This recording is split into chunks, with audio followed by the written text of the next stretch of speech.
Hello, I'm here with you tonight. I know what night this is.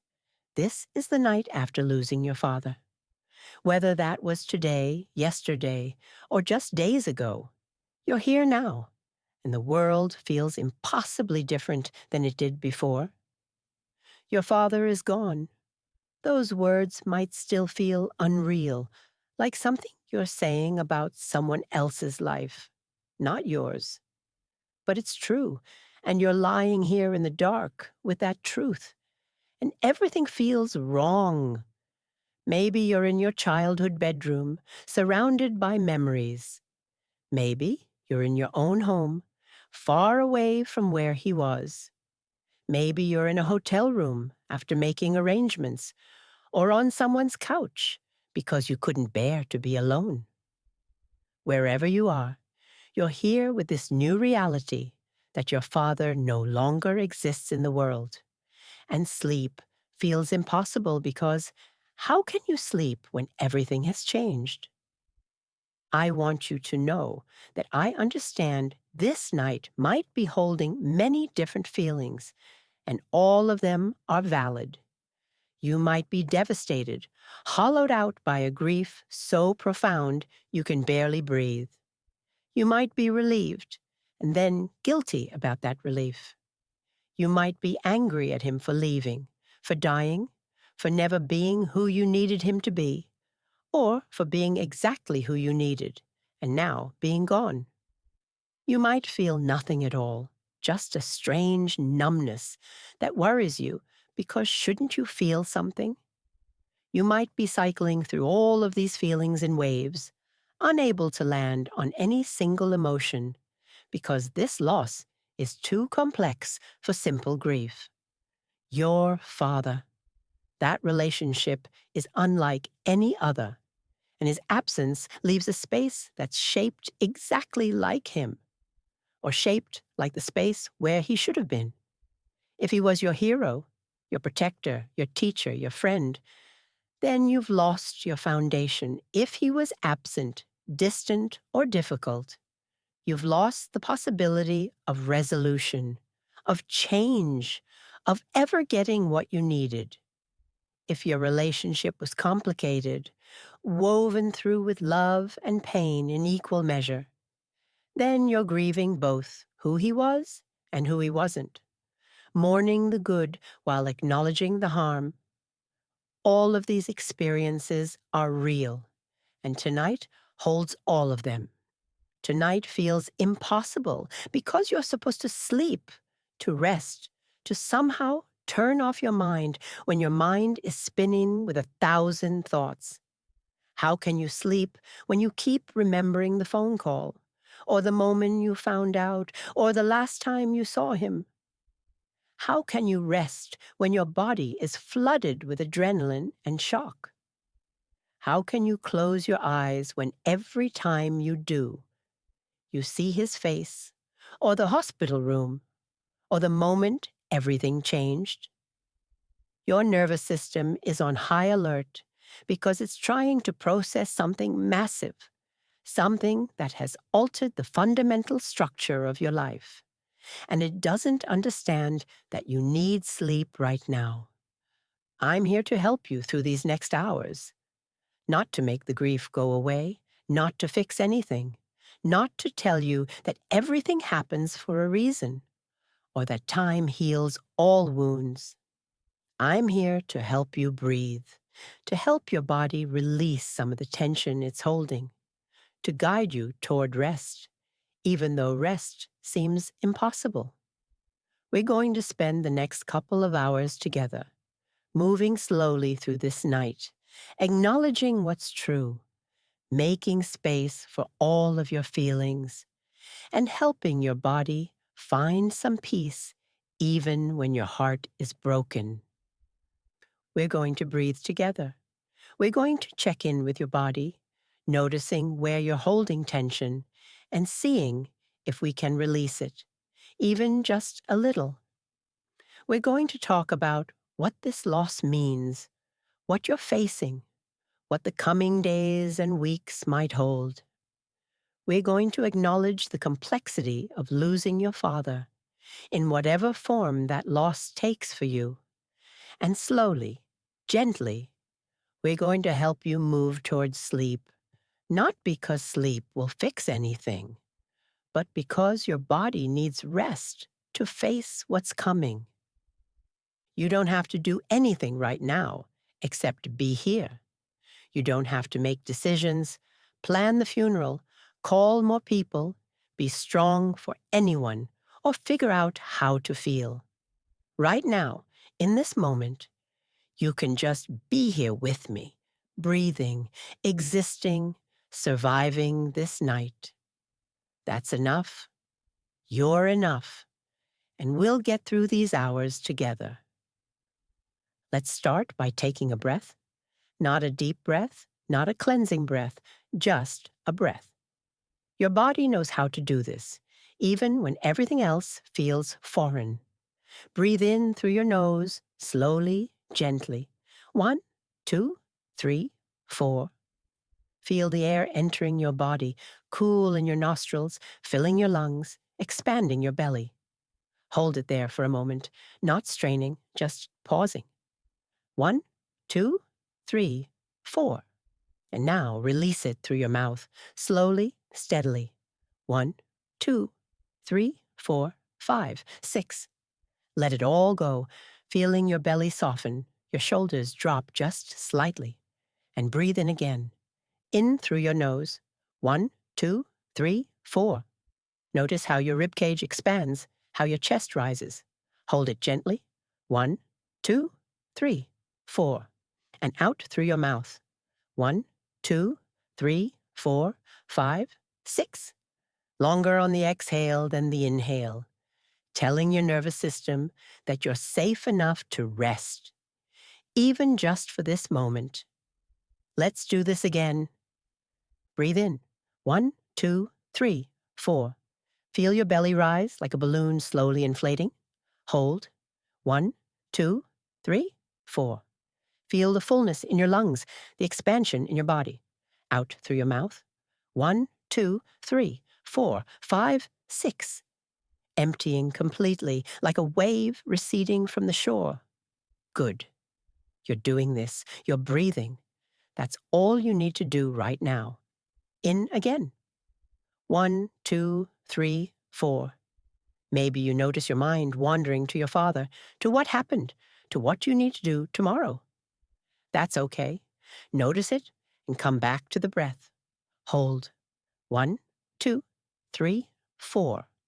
Just this moment, just this breath. Out through your mouth. 1, 2, 3, 4, 5, 6. Releasing whatever you can release right now. Let's do 3 more cycles together. In through your nose. 1, 2, 3, 4. Cool air filling your body with what it needs. Hold. 1, 2, 3, 4. Just being here, in this body, in this moment. Out through your mouth. 1, 2, 3, 4, 5, 6. Softening, releasing, letting go. In. 1, 2, 3, 4. Your belly rises, your chest expands, your body remembers how to do this. Hold. 1, 2, 3, 4. You're safe in this moment. Out. 1, 2, 3, 4, 5, 6. Nothing to do, nowhere to be, just breathing. 1 more. In through your nose. 1, 2, 3, 4. Filling yourself with air, with life, with this present moment. Hold. 1, 2, 3, 4. Here you are, alive, breathing, surviving. Out through your mouth. 1, 2, 3, 4, 5, 6. And let your breath return to its natural rhythm now. Whatever that is. You don't have to control it anymore. Just let your body breathe itself. Notice now where you are. Notice the surface beneath you, the bed or couch or wherever you're lying. Feel the weight of your body being held by that surface. You don't have to hold yourself up. You can let yourself be supported. Notice the temperature of the room, the air on your skin. Notice any sounds around you, near or far, and notice what's happening in your body right now. Is your jaw clenched? Many people hold tension there, especially during grief and stress. See if you can soften it slightly, letting your teeth part, your tongue rest easy in your mouth. Are your shoulders up near your ears? That's so common when we're carrying heavy news. See if you can let them drop, just a fraction, just enough to release a bit of that holding. Is your stomach tight? Grief lives there often, that clenching in the gut. Breathe into it if you can, letting your belly be soft. Notice your hands. Are they in fists? Are your fingers curled tight? See if you can open them slightly, letting your palms relax. Notice your forehead. Are you frowning? Your brow furrowed? That's where worry lives. Smooth it if you can, letting the space between your eyebrows widen. Notice your legs. Are they tense? Muscles engaged even though you're lying still? See if you can let them be heavy, sinking into the bed. You're here. You're in your body. Your body is doing its best to hold you through this impossible time. And we're going to take care of it together, as best we can, tonight. The loss of a father is not one thing. It's not a single story with a simple emotion attached. It's as varied and complex as fathers themselves, as relationships themselves, as human beings themselves. And what you're experiencing tonight depends so much on who your father was to you, and who you were to each other, and what your relationship held. If your father was your rock, your steady presence, the person who made you feel safe in the world, then tonight you're grieving the loss of that safety. You had a father who showed up, who was there, who loved you in ways you could feel. Maybe he taught you to ride a bike, cheering when you finally found your balance. Maybe he came to every game, every recital, every moment that mattered to you. Maybe he called you regularly, just to check in, just to hear your voice. Maybe he was the person you called when something good happened, knowing he'd be proud. Or when something bad happened, knowing he'd help you figure it out. This kind of father leaves a hole that's shaped exactly like love. You're grieving someone who was actively, presently good in your life. Someone whose absence will be felt in 1,000 small moments. Who will you call when you get a promotion? Who will fix things for you, or teach your children how to fish, or tell those same stories you've heard 100 times? He was your foundation, and now that foundation is gone, and you feel unsteady in a way you've never felt before. You might be replaying memories, all the good times flooding back. His laugh, the way he hugged you, the advice he gave that turned out to be right, the way he looked at you that made you feel seen and valued. And with each memory comes a fresh wave of pain, because you'll never make new memories with him. No more conversations, no more moments. He existed, and he was good, and now he's gone, and the injustice of that feels unbearable. If you had this kind of father, your grief is profound and uncomplicated by ambivalence. You knew you were loved. He knew he was loved. And now you have to figure out how to live in a world where that love still exists, but he doesn't. That's devastating. That's a clear, pure grief that will take time to integrate.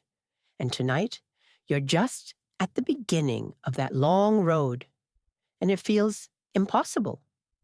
But maybe your father wasn't that person. Maybe your father was there physically, but absent emotionally. He lived in your house, but you never really knew him. He provided for you materially, but not emotionally. He was distant, remote, someone you never felt close to, despite years of trying. He didn't ask about your life. He didn't seem interested in who you were becoming. He was present, but not connected. And you spent your childhood and maybe your adulthood trying to get his attention, his approval, his love in some form you could recognize. If this was your father, then tonight is complicated. You're grieving someone who was never fully there, and now he'll never be there. The possibility of connection, of closeness, of finally breaking through to him, that possibility died with him. Maybe you'd held out hope that someday, somehow, things would change. Maybe he'd get older and softer. Maybe something would happen that would open him up. Maybe you'd find the right words to reach him. And now you never will. You might feel guilty that you're not more devastated. You might wonder why you're not crying the way you think you should be. You might feel strange attending to the business of death for someone who felt like a stranger. But your grief is real, even if it's not what people expect. You're grieving the father you needed and never had. You're grieving the relationship that could have been. You're grieving the closure you'll never get. That's legitimate grief, even if it looks different from someone else's. Or maybe your father was actively difficult. Maybe he was critical, harsh, someone who made you feel small or wrong or not good enough. Maybe he had impossible standards you could never meet. Maybe he compared you to others, to siblings, to who he wanted you to be. Maybe his love felt conditional, dependent on your achievements, or your compliance, or your ability to be what he needed, rather than who you were. Maybe you spent your life trying to please him, to earn his pride, his approval, his love, and it never felt like enough. If this was your father, you might be feeling relief mixed with guilt about that relief. Part of you might feel lighter, freer, released from the weight of his judgment. Part of you might feel terrible for feeling that way. You might be angry at him for dying before things could be resolved, before he could apologize or change or see you for who you really are. You might be angry at yourself for still caring, for still wanting something from him even now. Your grief is valid too. You're allowed to feel relieved and sad at the same time. You're allowed to grieve the difficult relationship you had and also grieve that it will never get better. You're allowed to feel angry that he's gone before you could tell him how he hurt you, or before he could acknowledge it, or before anything could heal. Complex grief is still grief. It still needs space and time and acknowledgement. Maybe your father was abusive. Maybe he hurt you physically or emotionally or both. Maybe your childhood was marked by fear of him, by walking on eggshells, by trying to avoid his rage. Maybe he said things that still echo in your head, cruel words that shaped how you see yourself. Maybe he did things that you're still recovering from, still working through in therapy, still trying to heal. Maybe the sound of his voice, even the memory of it, makes your body tense. If this was your father, then his death brings up everything. You might feel profound relief that he can't hurt you anymore. You might feel robbed because he didn't have to face consequences for what he did. You might feel angry that other people are mourning him, talking about what a great man he was, when you know the truth of who he was behind closed doors. You might feel pressure to grieve in ways that don't match your experience, to speak well of the dead, to forgive him now that he's gone. You don't have to forgive him. You don't have to pretend he was someone he wasn't. You don't have to feel sad if you don't feel sad. Your relief is valid. Your anger is valid. Your complex tangle of emotions is valid. This is still a loss, the loss of any remaining possibility of acknowledgement or justice or change. But it's also potentially a liberation. Both things can be true. You're allowed to feel however you feel about his death. Or maybe your father left. Maybe he abandoned you when you were young. Or maybe he was just never there to begin with. Maybe you have only vague memories of him, or pictures you've stared at trying to understand who he was.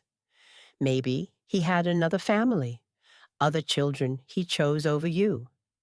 Maybe he struggled with addiction or mental illness, or his own demons that made it impossible for him to be a father. Maybe you've spent your whole life with a father-shaped absence, and now that absence is permanent in a different way. If this was your experience, you might be surprised by how much his death affects you. You might have thought you'd made peace with his absence. But now, it's final. Now you'll never have the chance to meet him, to ask him why, to understand him, to have him come back and try to make amends. That door is closed forever.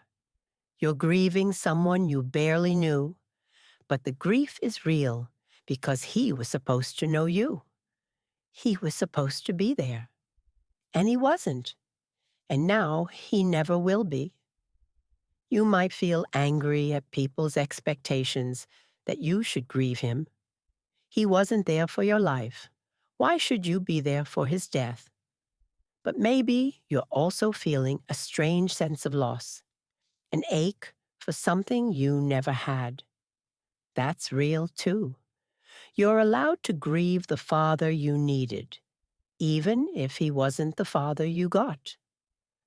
Maybe your father was wonderful in some ways and terrible in others. Maybe he was fun and loving, but also an alcoholic.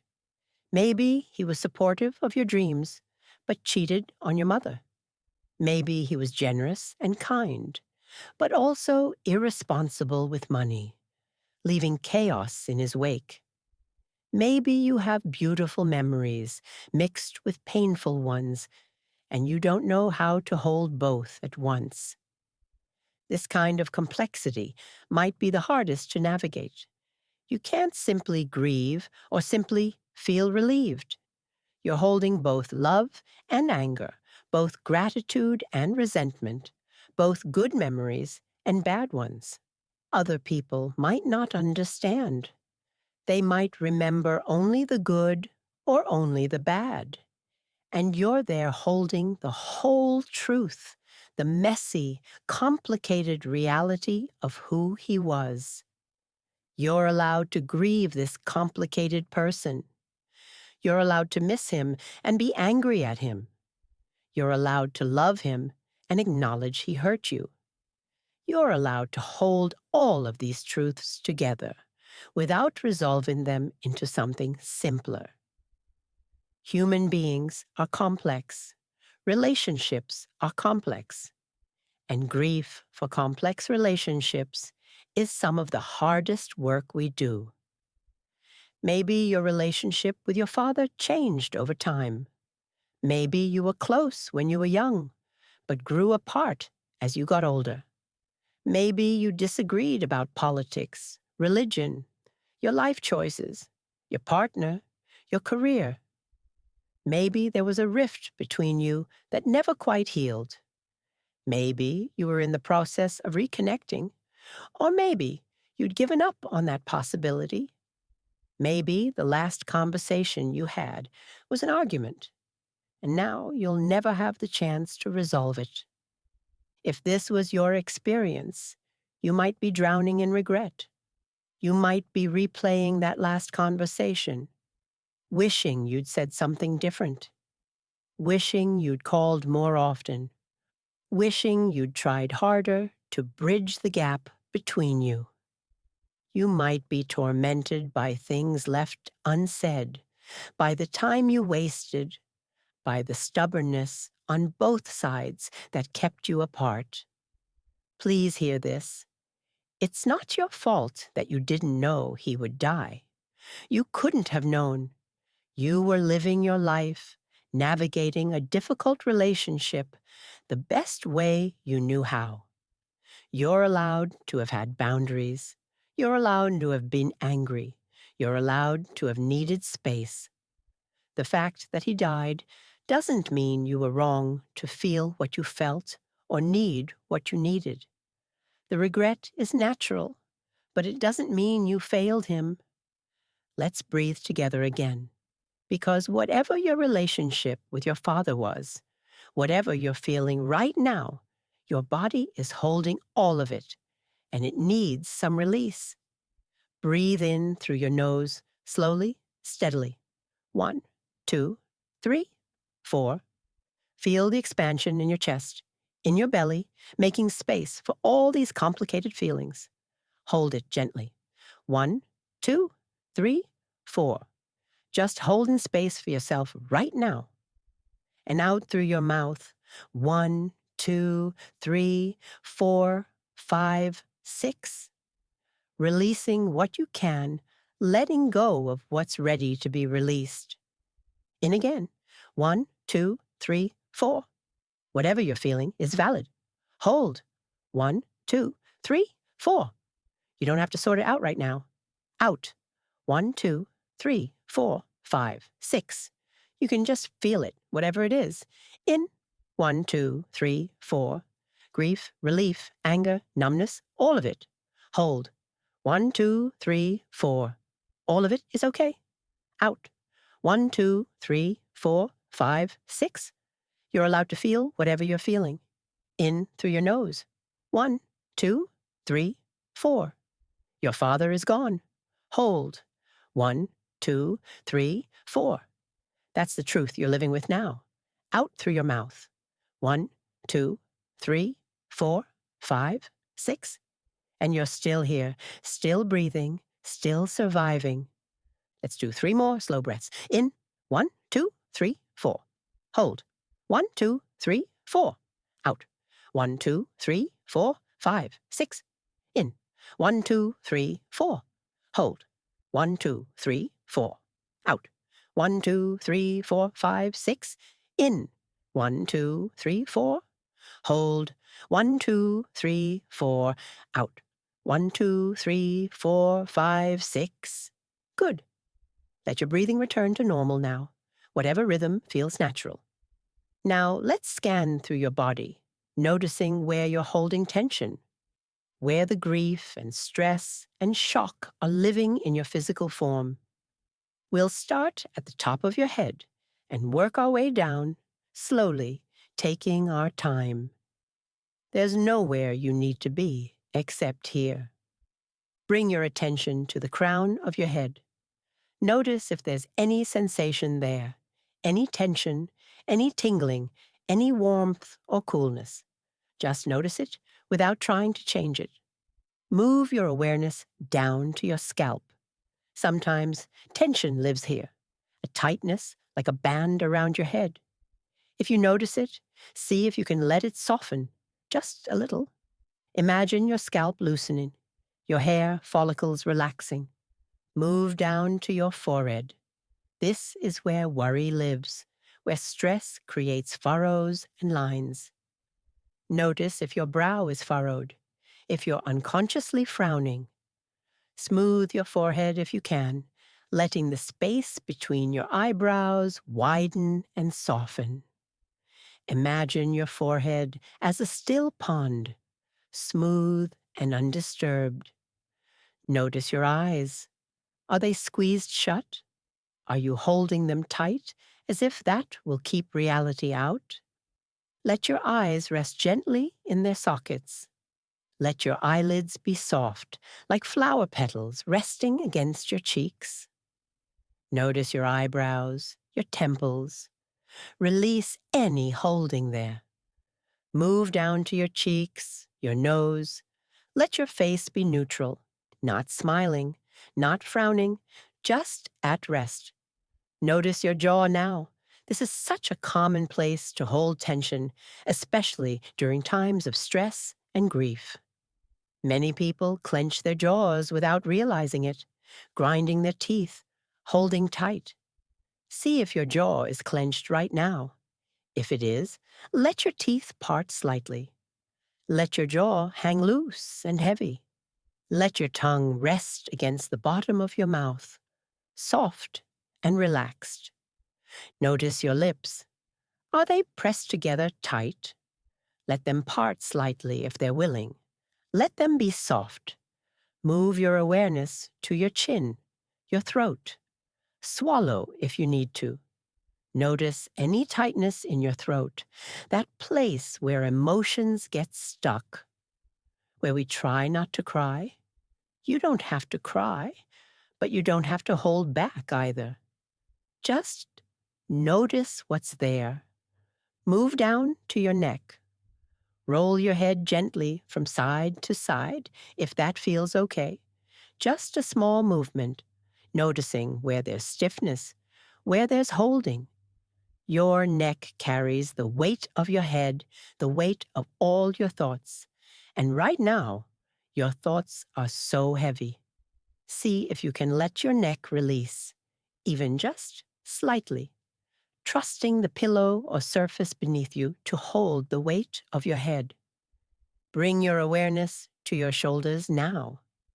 This is where we carry the world, where we carry our burdens and responsibilities and stress. Notice if your shoulders are up near your ears, hunched forward, curved inward. See if you can let them drop. Let them spread wide. Let them soften against whatever is supporting you. Feel them heavy, sinking down.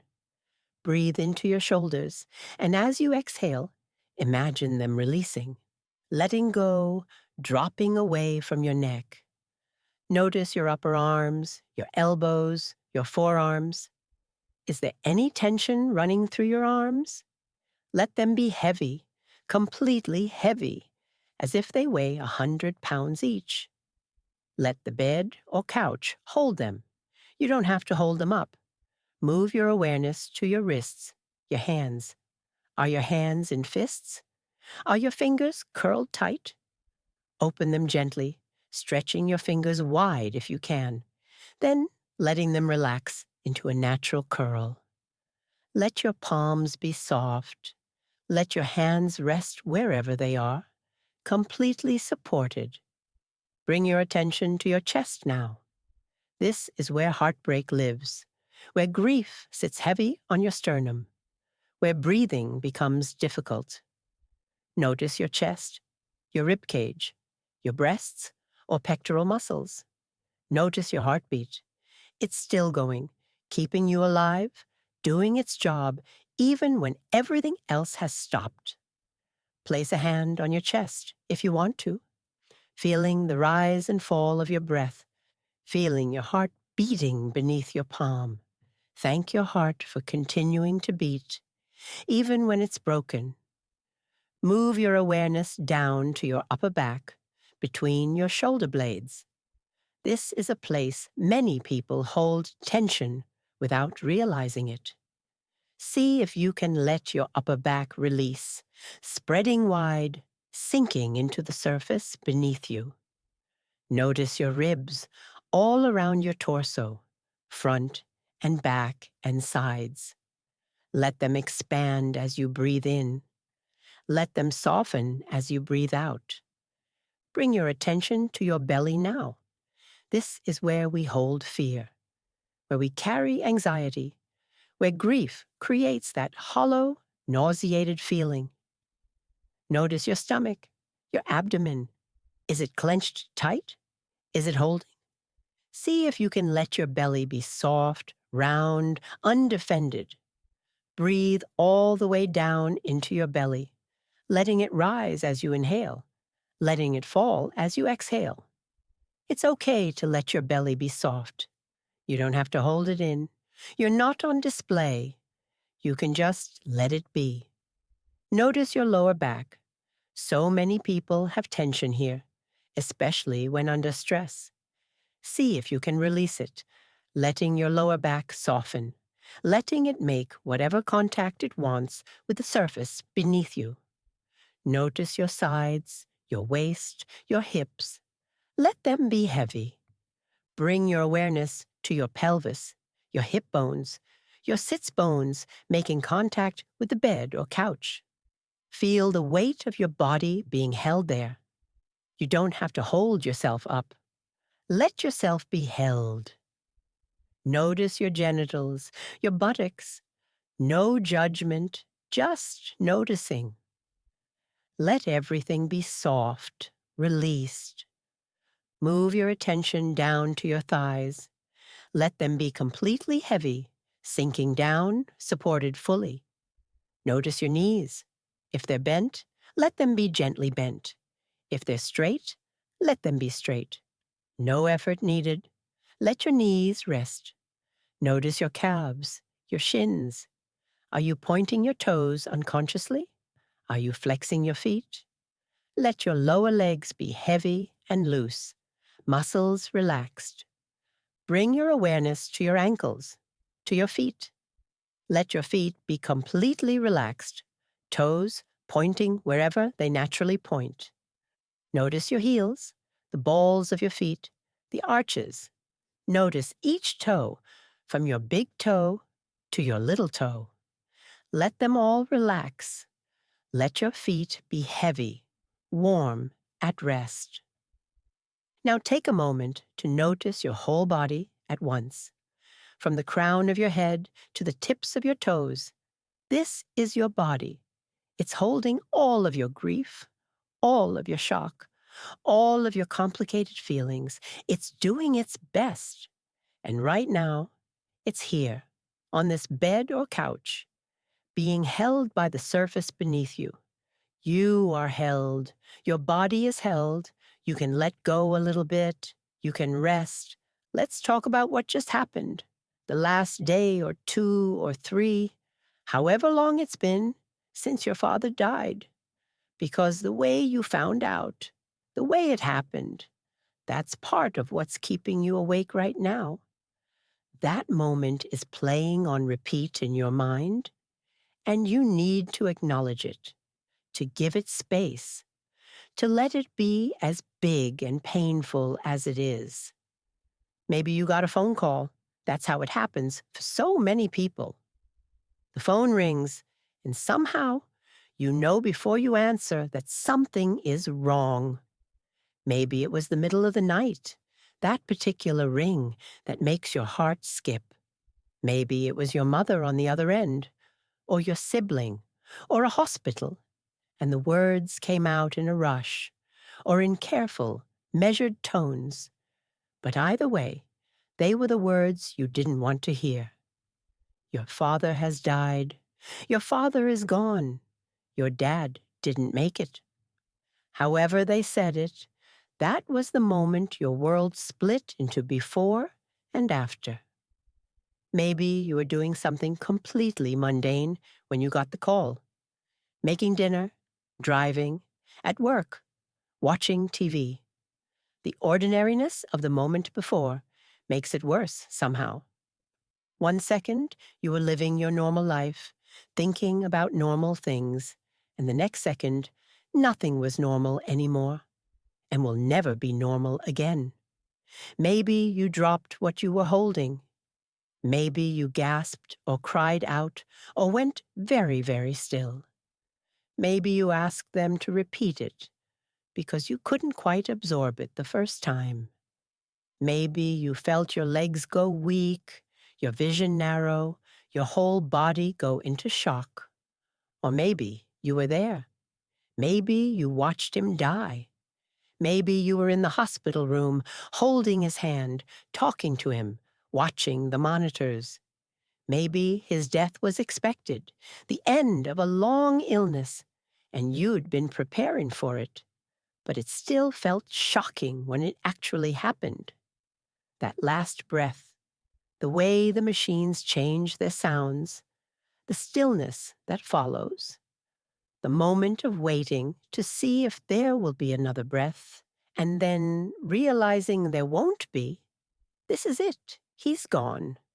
If you were there, you might be replaying those last moments over and over. What he looked like, what you said or didn't say, whether he was conscious, whether he knew you were there, whether he was in pain.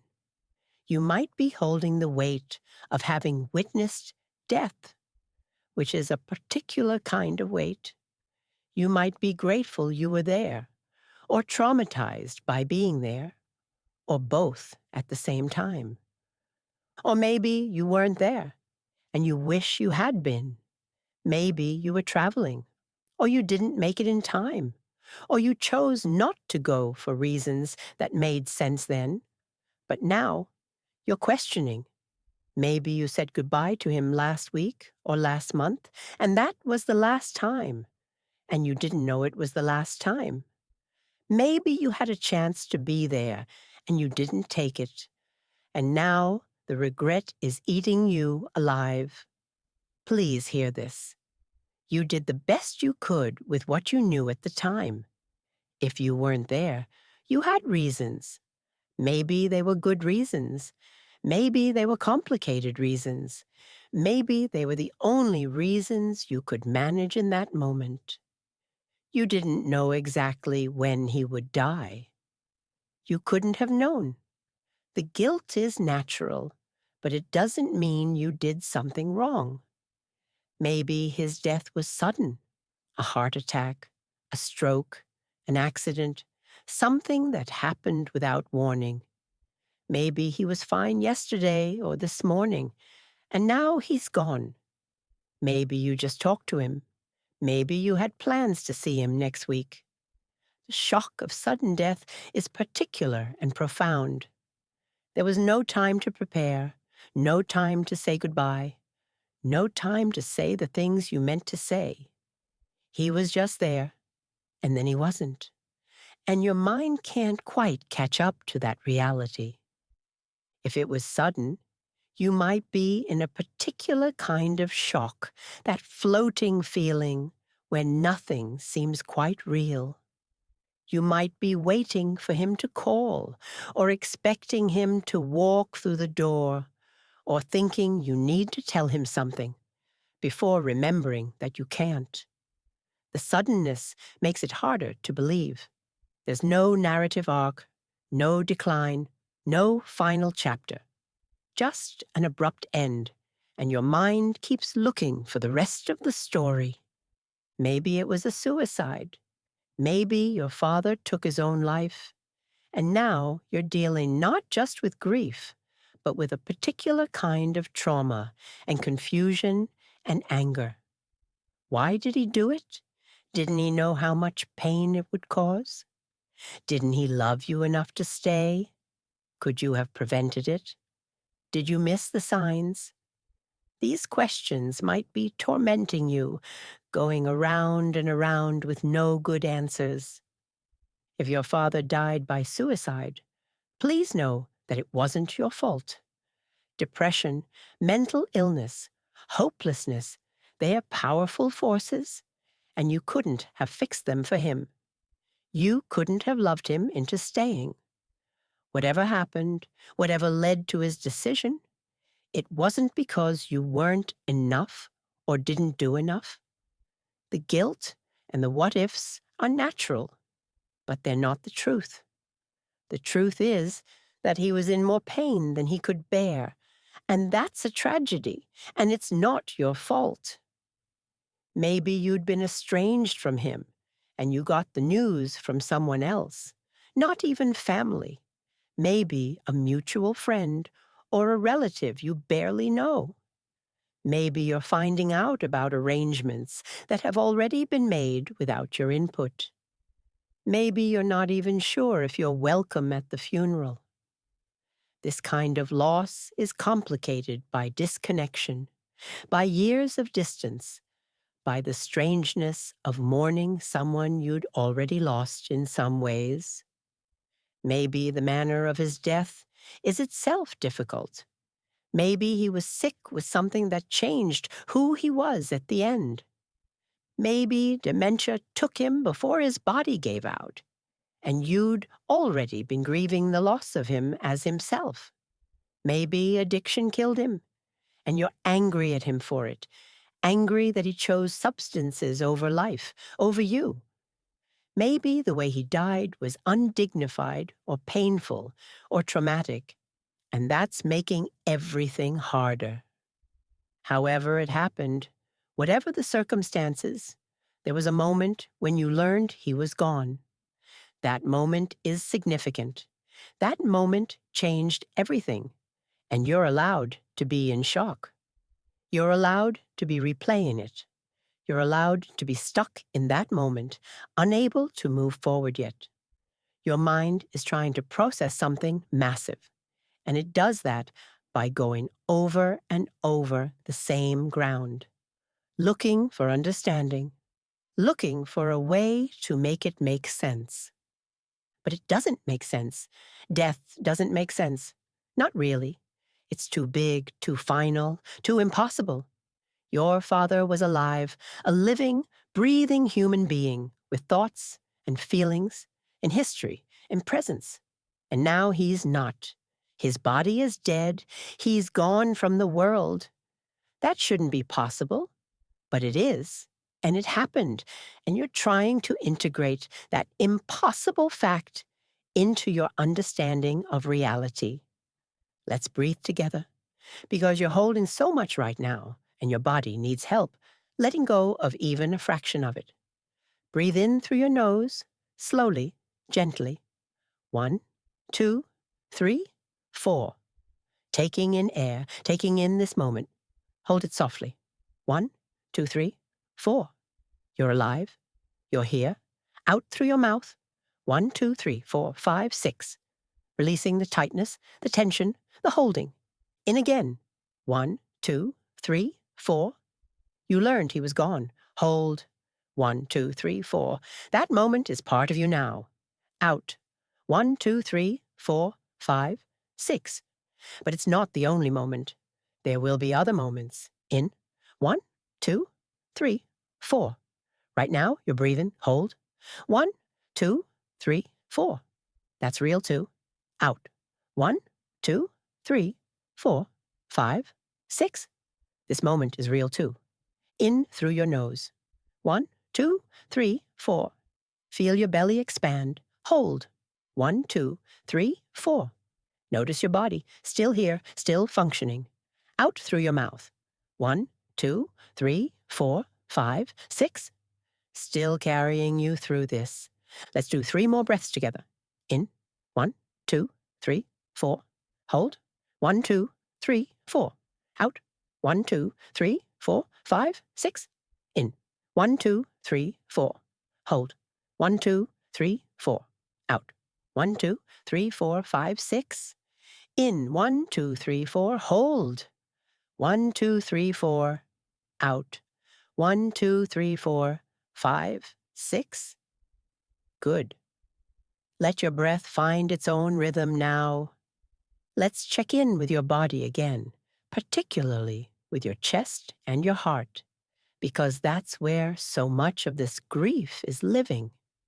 Bring your attention to your chest, to the center of your sternum. Notice if there's a heaviness there, a pressure, an ache. That's grief. That's your heart responding to loss. It's physical, not just emotional. Your heart is actually physically heavy right now. Place a hand on your chest if you can, feeling your heart beating beneath your palm, feeling the rise and fall of your breath. Your heart is broken in the metaphorical sense, but it's still working in the literal sense. Still beating, still pumping blood, still keeping you alive. Thank it for that. Thank your heart for continuing to function, even when it hurts.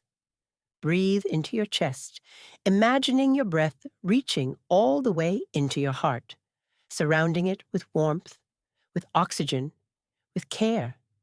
As you exhale, Imagine some of the heaviness lifting, even just the tiniest bit. Not all of it. You don't have to let go of all of it. But maybe just a fraction can be released with each exhale. Notice your rib cage, front and back. Notice if it feels tight, constricted, like there's a band around your chest, making it hard to breathe fully. That's anxiety and grief working together. See if you can breathe against that tightness, expanding your ribs against it, creating just a little more space. Scan up to your shoulders again, because they've probably tensed up again since we last checked. That's okay. That's what bodies do under stress. They tense and release and tense again. See if you can drop your shoulders once more, letting them soften, letting them spread wide. Imagine your shoulder blades sliding down your back, away from your ears. Scan down to your belly. Make sure it's still soft, still able to move with your breath. If it's clenched again, see if you can let it release. Breathe all the way down into your belly, letting it rise and fall. This deep breathing tells your nervous system that you're safe enough to rest, even though everything feels dangerous right now. Check in with your jaw. Has it clenched again? Let it release. Let your teeth part, your tongue rest, your jaw hang heavy. Check in with your hands. Are they in fists? Open them, stretch them, let them relax. Check in with your feet. Are you pointing your toes, curling them? Let them relax too. Let your whole body be as soft as it can be right now. Now, let's talk about what you're facing practically, because that's part of what's keeping you awake too. It's not just the emotional weight of loss. It's the overwhelming list of things you need to do, decisions you need to make, people you need to deal with. And all of it feels impossible because you're grieving, you're in shock, and you're supposed to be planning a funeral. There's a body to deal with. That sounds harsh, but it's true. Your father's body is somewhere, in a hospital morgue, or a funeral home, or wherever bodies go, and decisions need to be made about what happens to it. Burial or cremation? Which cemetery? Which funeral home? Should there be a viewing? An open casket? These are questions you might have to answer when you can barely think straight. There's a funeral or memorial service to plan. When should it be? Where should it be? Who should speak? What should they say? What music should play? What photos should be displayed? If you're the one planning it, the weight of getting it right feels enormous. You want to honor him, but how do you honor someone when your relationship was complicated? How do you plan a service that acknowledges who he really was, not just the sanitized version people expect? If other family members are involved, there might be disagreements. Your mother or stepmother might have different ideas than you. Siblings might fight about what dad would have wanted. Someone might want a religious service when he wasn't religious, or vice versa. Someone might want to spend money you don't have. Someone might be in denial about who he really was, wanting to present a version of him that doesn't match your experience. These conflicts add another layer of stress to an already unbearable situation. There are people to notify. You have to call relatives, friends, co-workers, neighbors.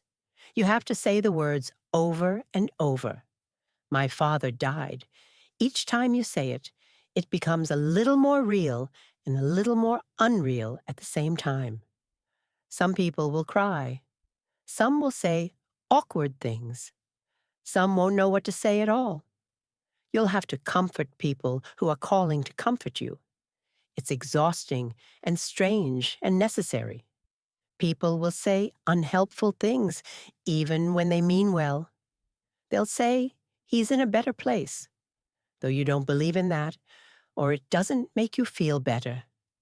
They'll say everything happens for a reason, which makes you want to scream, because what reason could there possibly be for this?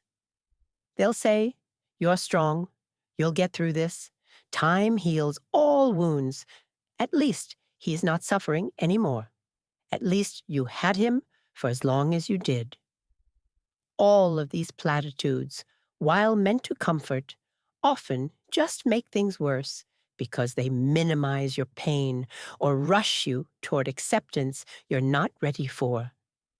They'll say he lived a full life if he was older, as if length of life makes loss easier to bear. They'll say he's with God now, if they're religious, making assumptions about your beliefs or his. They'll say, you should be grateful for the time you had, which is true, but also doesn't help right now.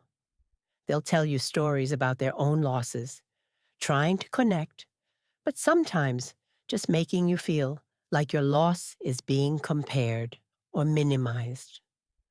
If your relationship with your father was complicated or difficult, people might not understand why you're grieving.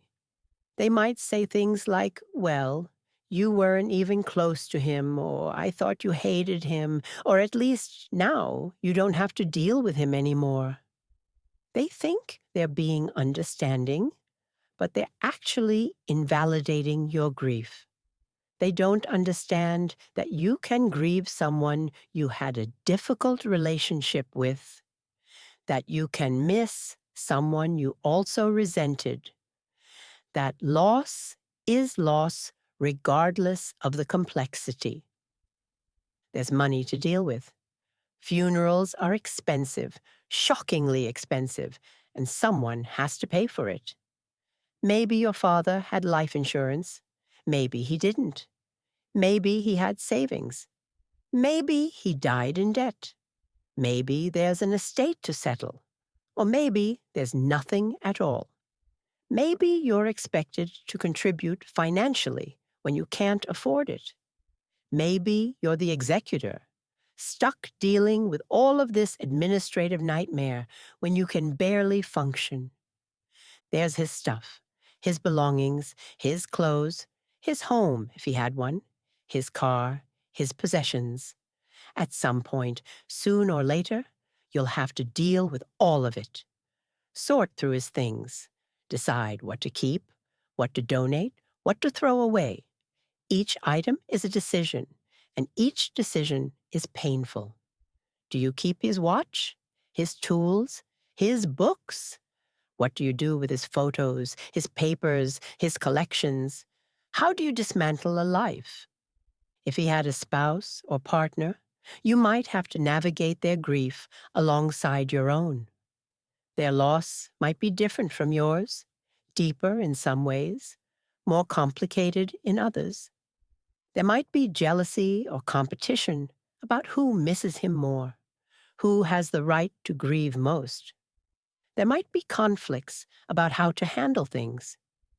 These relationship dynamics don't disappear just because someone died. Sometimes they get worse. If he was estranged from parts of the family, his death might bring up all of that conflict again. People who haven't spoken in years suddenly have to coordinate. Old resentments resurface. People fight about the funeral, about the will, about who gets what, about who really knew him. Family dysfunction doesn't pause for grief. It often intensifies. There might be legal matters. If he had a will, it needs to be executed. If he didn't, his estate has to go through probate. There might be debts that need to be paid, accounts that need to be closed, a house that needs to be sold. If you're the executor, all of this falls on you. If you're not, you might be shut out of decisions you feel you should have input on. Either way, the legal and financial aspects of death are complex and stressful. And through all of this, you're supposed to be grieving. You're supposed to be feeling your feelings, processing your loss, taking care of yourself. But how can you do that when there's a funeral to plan, relatives to deal with, an estate to settle, a body to bury or burn? The practical demands of death leave little space for the emotional reality of it. Please hear this. You don't have to do any of it tonight. Right now, at this moment, you don't have to make decisions or call people or plan anything. Right now, you can just be here, in this bed, in your body, breathing. The practical nightmare will still be there tomorrow. It will wait. Right now, you need to rest. And if you're not the one dealing with all of this, if someone else is handling the arrangements, you might feel guilty about that relief. You might feel like you should be doing more, helping more, taking on more of the burden. But it's okay to let someone else handle it if they can. It's okay to focus on just surviving right now. You're not being selfish. You're being realistic about your capacity. Let's breathe together again, because that list of things to do, that weight of expectation, it's making your chest tight and your shoulders tense. Breathe in through your nose. 1, 2, 3, 4. Take in an air, just air, nothing else. Hold it gently. 1, 2, 3, 4. You don't have to do anything right now. Out through your mouth. 1, 2, 3, 4, 5, 6. Letting go of the pressure, the should-dos, the expectations. In again. 1, 2, 3, 4. Just breathing. Hold. 1, 2, 3, 4. Just being. Out. 1, 2, 3, 4, 5, 6. Just letting go. In. 1, 2, 3, 4. Tomorrow will take care of tomorrow. Hold. 1, 2, 3, 4. Tonight is for breathing. Out. 1, 2, 3, 4, 5, 6. Tonight is for rest. In through your nose. 1, 2, 3, 4. Filling your lungs completely. Hold. 1, 2, 3, 4. Holding space for yourself. Out through your mouth. 1, 2, 3, 4, 5, 6. Releasing what doesn't need to be held tonight. 3 more breaths. In. 1, 2, 3, 4. Hold. 1, 2, 3, 4. Out. 1, 2, 3, 4, 5, 6. In. 1, 2, 3, 4. Hold. 1, 2, 3, 4. Out. 1, 2, 3, 4, 5, 6. In. 1, 2, 3, 4. Hold. 1, 2, 3, 4. Out. 1, 2, 3, 4, 5, 6. Let your breath return to its natural pace. Now, let's scan through your entire body again, slowly, thoroughly, releasing tension wherever we find it. Start at the crown of your head. Notice any sensation there. Move down to your scalp, feeling the weight of your hair, the skin covering your skull. Let it all be soft. Move to your forehead. Smooth away any furrows, any tension. Let your eyebrows relax. Notice your eyes. Let them rest gently in their sockets. Your eyelids soft like silk. Notice your temples, your cheeks, your nose. Let your whole face be at rest. No expression, just neutrality, just softness. Notice your jaw. Let it hang loose, teeth apart, tongue resting. Notice any tension in your jaw joint, right where it connects to your skull. Breathe into that spot, letting it soften. Notice your lips, your chin. Let them be soft. Notice your throat, that column of your neck where you swallow, where your voice comes from. Let it be open and easy. Move down to your neck, front and back and sides. Roll your head gently if you want to, just noticing where there's stiffness. Let your neck release its grip. Let it trust the surface beneath you to hold the weight of your head. You don't have to hold your head up. Let it be heavy. Bring your attention to your shoulders. Drop them if they've crept up again. Let them fall away from your ears, spreading wide, melting down. Feel the weight of your arms pulling your shoulders down. Notice your shoulder blades on your back. Let them be heavy, sinking down and spreading wide. Notice your upper arms, heavy and warm. Notice your elbows, your forearms, your wrists. Let your arms be completely relaxed, no effort needed. Notice your hands, your palms, the backs of your hands. Notice each finger from your thumbs to your pinkies. Let your hands rest wherever they are, completely soft, fingers gently curled. Bring your attention to your chest, your heart beating steadily beneath your sternum. Notice your breasts or pectoral muscles, your rib cage expanding and contracting with each breath. Let your chest be soft, undefended. You're safe enough right now to let your chest soften. Notice your upper back, between your shoulder blades. This is such a common place for tension. Breathe into your upper back, imagining the muscles there, releasing, spreading, softening. Notice your mid-back, your lower back. Let your entire back release against the bed or couch, making full contact, being fully supported. Notice your belly. Make sure it's still soft, still moving with your breath. Let it rise as you inhale, fall as you exhale. No holding, no sucking in, just let it be exactly as it is. Notice your sides, your waist, your hips. Let them all be heavy. Bring your attention to your pelvis, your hip bones.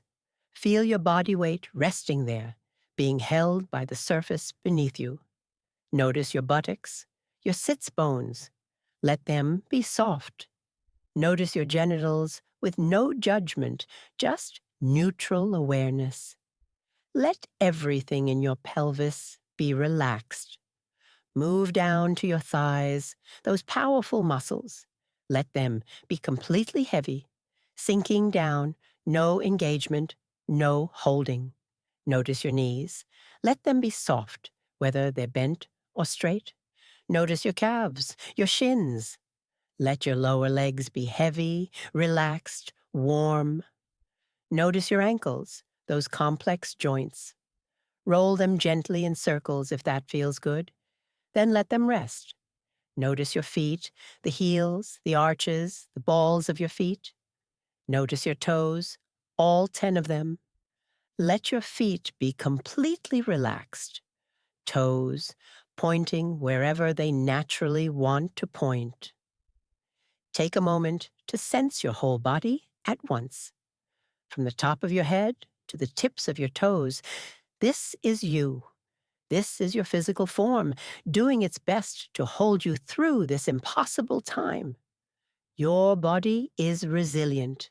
It's still breathing, still beating, still functioning, even though your heart is broken. It will carry you through this. Trust it to do that. Let's talk about what this loss means, because that's the heart of what you're dealing with. Your father is gone, but it's not just that he's gone.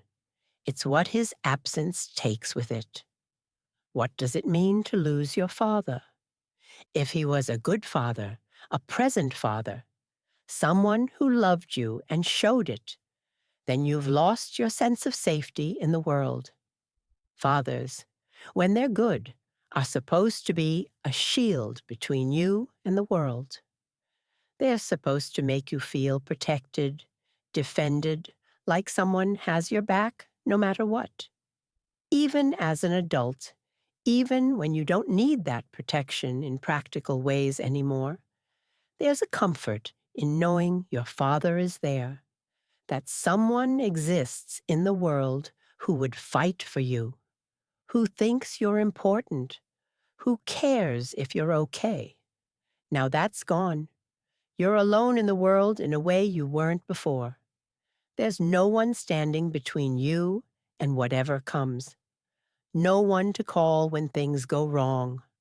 No one who remembers you as a child, who knew you from the beginning, who holds your whole history in their mind and heart. That kind of loss is a fundamental shift in your place in the world. You're more vulnerable now, more exposed, more alone. You've lost your teacher, fathers, good ones. Teach us how to navigate the world. They teach us practical skills, how to fix things, how to solve problems, how to think through challenges. They teach us about money, about work, about being a man or a woman in the world, about relationships, about life. Even if you're an adult, even if you're well into your own life, there were still things you meant to ask him, skills you wanted to learn, wisdom you wanted to access. Now you can't. That well of knowledge is gone, and you're on your own to figure things out. You've lost your biggest fan, if he was that kind of father. The person who was proud of you, who thought you were amazing, who bragged about you to other people. Losing that unconditional, positive regard leaves a hole. Who will be that proud of you now? Who will think you're the best, the smartest, the most capable? You might have other people who love you, but there's something particular about a father's pride that can't be replicated. You've lost your history. Your father was the other person, besides your mother, who was there from the beginning. He held you as a baby. He saw your first steps, heard your first words. He knew you before you knew yourself. He held memories of you that no one else has. When he died, those memories died too. You can't ask him about your childhood anymore, can't verify your own memories against his, can't hear the stories of who you were before you can remember. If you have children, they've lost their grandfather. That relationship, that connection between grandparent and grandchild, that's gone now. Your children won't have more memories with him. If they're young, they might barely remember him. If they're older, they're grieving too. You have to hold your own grief while helping them with theirs.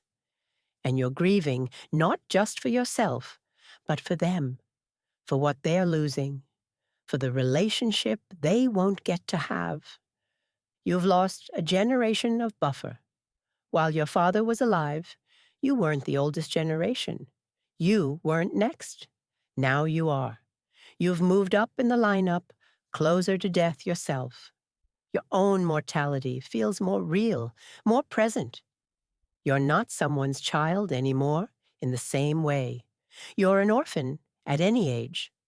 The generation that was supposed to die first has died, and now it's your generation's turn to be the oldest, to face your own aging and death with no buffer between you and the end. If your father was difficult or absent, the loss means something different, but no less significant. You've lost the possibility of resolution. If he was distant, you'll never have the chance to get closer. If he was critical, you'll never hear him say he was wrong, or that he was proud of you, or that he loved you in the way you needed. If he was abusive, you'll never get an apology, never get acknowledgement of what he did, never get justice. The door has closed, and what was will always be what was, forever unresolved. You've lost the father you needed. even though you never had him in the first place. As long as he was alive, there was some small hope, however irrational, that things might change, that he might soften with age, that something might break through to him, that he might see you, really see you, and love you in the way you needed. That hope, however faint, is gone now. What you had is all you'll ever have. There are no more chances. If your relationship was complicated, you've lost the chance to make it simple. You wanted to love him without the pain. You wanted him to be proud of you without the criticism. You wanted the good parts without the bad parts. But people don't change fundamentally. And now, he never will.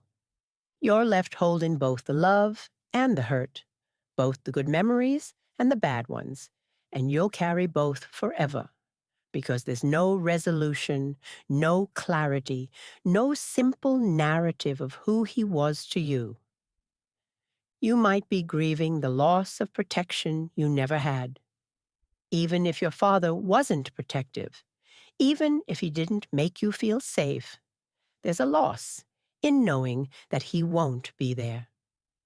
The theoretical possibility of his protection is gone. If something happened to you, he wouldn't come. He wouldn't help. Not because he's choosing not to, but because he can't. He doesn't exist anymore. That's a different kind of loss. The loss of even the distant possibility of his presence. You've lost your identity as someone's child. You were his daughter or his son. That was part of who you are. Now what are you? You're still his child, but he's gone. So what does that mean? Your identity shifts. You're not the same person you were when your father was alive. Some essential part of how you see yourself has changed. If you're an adult, people might not understand why this is hitting you so hard. You weren't a child living at home. You had your own life. Maybe you didn't even see him that often. But the loss of a parent at any age is profound. It doesn't matter if you were 5 or 55. Losing your father changes you fundamentally. It's not about whether you needed him in practical ways. It's about the fact that he existed, and he was your father, and now he doesn't exist. And that reality is staggering. You're feeling contradictory things, and that's normal. You might miss him desperately and also feel relieved. You might be devastated and also angry.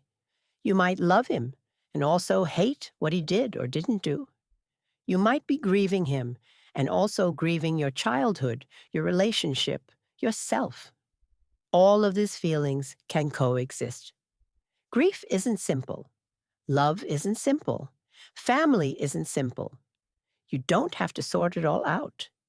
You don't have to land on one true feeling. You can hold it all at once. Let's breathe again, because talking about all of this, thinking about all of this, it's heavy. It's exhausting. Your body is working hard to hold all of these feelings. Breathe in through your nose, slowly. 1, 2, 3, 4. Taking in air, taking in this moment. Hold it softly. 1, 2, 3, 4. You're still here. Out through your mouth. 1, 2, 3, 4, 5, 6. Releasing what you can. In again. 1, 2, 3, 4. So much has changed. Hold. 1, 2, 3, 4. But you're still breathing. Out. 1, 2, 3, 4, 5, 6. Still here. In. 1, 2, 3, 4. Your father is gone. Hold.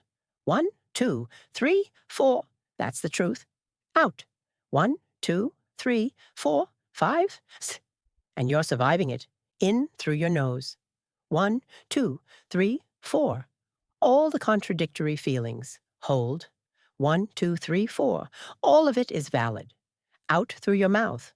1, 2, 3, 4, 5, 6. You don't have to figure it out tonight. 3 more breaths. In. 1, 2, 3, 4. Hold. 1, 2, 3, 4. Out. 1, 2, 3, 4, 5, 6. In. 1, 2, 3, 4. Hold. 1, 2, 3, 4. Out. 1, 2, 3, 4, 5, 6. In. 1, 2, 3, 4. Hold. 1, 2, 3, 4. Out. 1, 2, 3, 4, 5, 6. Good. Let your breathing find its own rhythm. Now, let's release your shoulders and jaw specifically, because these are places where grief and stress concentrate. Start with your shoulders. Notice if they're up near your ears again, because they probably are. That's what they do. They creep up toward your ears, holding, protecting, bracing for impact. See if you can drop them now. Actively drop them. Let them fall. Let them spread wide across the bed or couch. Imagine your shoulders are made of sand, heavy and loose, spreading across the surface beneath you. Imagine them melting, pouring down away from your neck, giving your neck space and freedom. Roll your shoulders back slightly if you can, opening your chest, then let them settle. Feel the weight of your arms pulling your shoulders down. Let gravity do the work. Breathe into your shoulders. As you inhale, imagine breath reaching all the way into your shoulder joints, into the muscles of your upper back and chest that connect to your shoulders.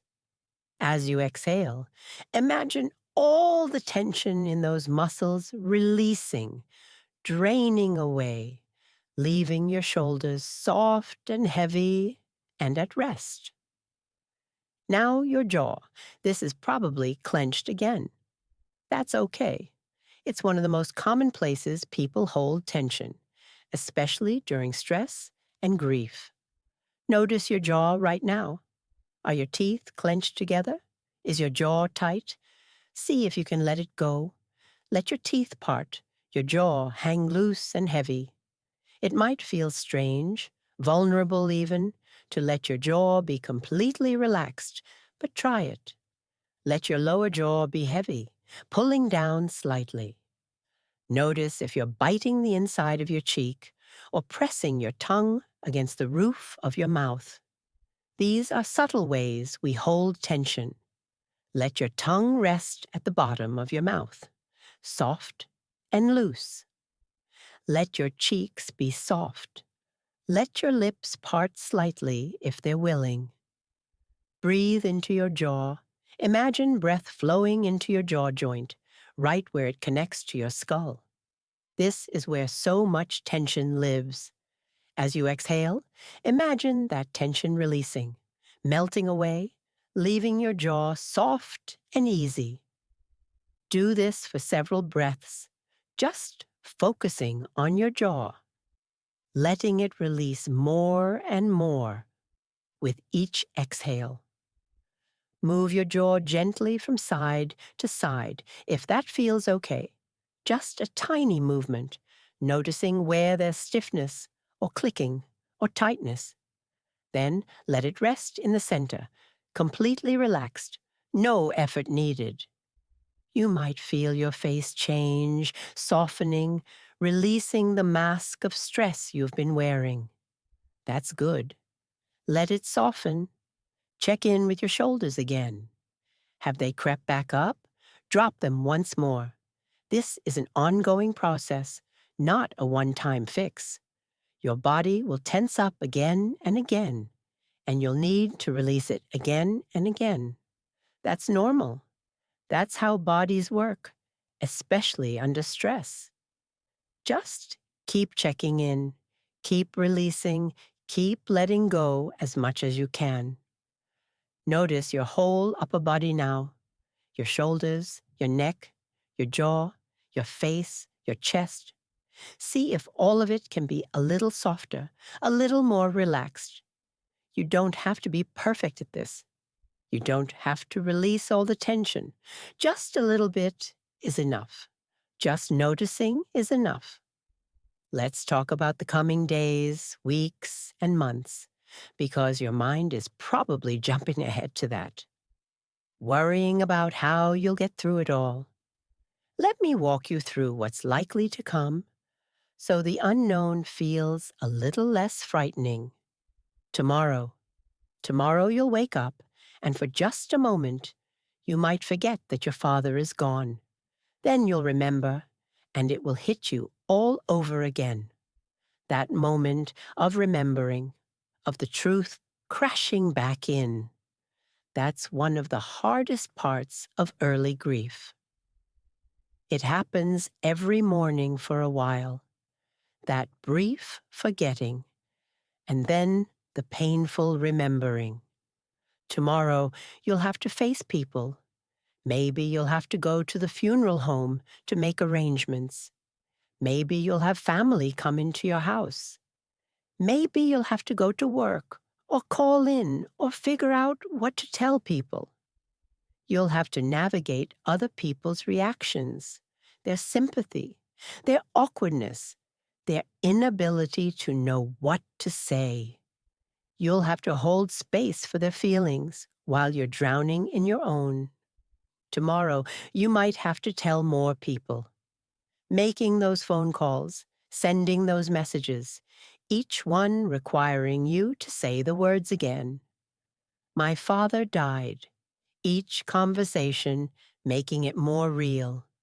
Some people will cry. Some will say the wrong thing. Some will offer help you may or may not need. You'll have to navigate all of it while feeling like you're barely holding yourself together. The first week will be a blur of activity and numbness. If you're planning the funeral, that will consume most of your time and energy. Choosing caskets or urns, writing obituaries, selecting readings or music, coordinating with family, dealing with relatives arriving from out of town. If you're not planning it, you might feel strangely disconnected, unsure of your role, watching other people take care of things while you float through in shock. The funeral itself will be surreal. Standing there, listening to people talk about your father, looking at photos of him, maybe looking at his body if there's a viewing. It won't feel real. Part of you will be observing it all from a distance, unable to quite believe this is happening. Part of you will be in intense pain, barely able to breathe. You might cry or you might feel numb. Both are normal. After the funeral, there's often a reception or gathering. You'll have to make small talk while your heart is breaking. People will tell you stories about your father. Some you've heard before, some you haven't. They mean well, but it will be exhausting. You'll smile and nod and thank people for coming. And inside, you'll be screaming or empty or somewhere in between. Then everyone will leave. The relatives will go home. The friends will stop calling as much. The flowers will die. The casseroles will run out. And you'll be left alone with your grief. This is when it really starts. When the shock wears off and the reality sets in. This is often the hardest part, the weeks and months after the funeral when everyone else has moved on. But you're still in it. The first month will be heavy. You'll move through your days in a fog, doing what you have to do, but nothing feeling quite real. Things that used to matter won't matter anymore. Things that used to be easy will feel impossible. You might forget things, lose things, have trouble concentrating. That's normal. Your brain is processing trauma. It doesn't have space for regular life right now. You'll have waves of grief that hit out of nowhere. You'll be doing something mundane, making dinner or driving or taking a shower, and suddenly you'll be sobbing, the pain so intense You can't breathe. These waves are unpredictable and overwhelming. They'll happen frequently at first, multiple times a day. You can't control them. You just have to ride them out. You'll have triggers you didn't expect. A song on the radio, a smell that reminds you of him, someone who looks like him from behind, a memory that surfaces unbidden, the time of day when you used to call him, his favorite food at the grocery store. These triggers will ambush you, sending you back into grief when you thought you were okay. There will be firsts that are hard. The first time you go to his house and he's not there. The first time you have good news and reach for the phone to call him before remembering you can't. The first time someone asks about your parents and you have to say your father is dead.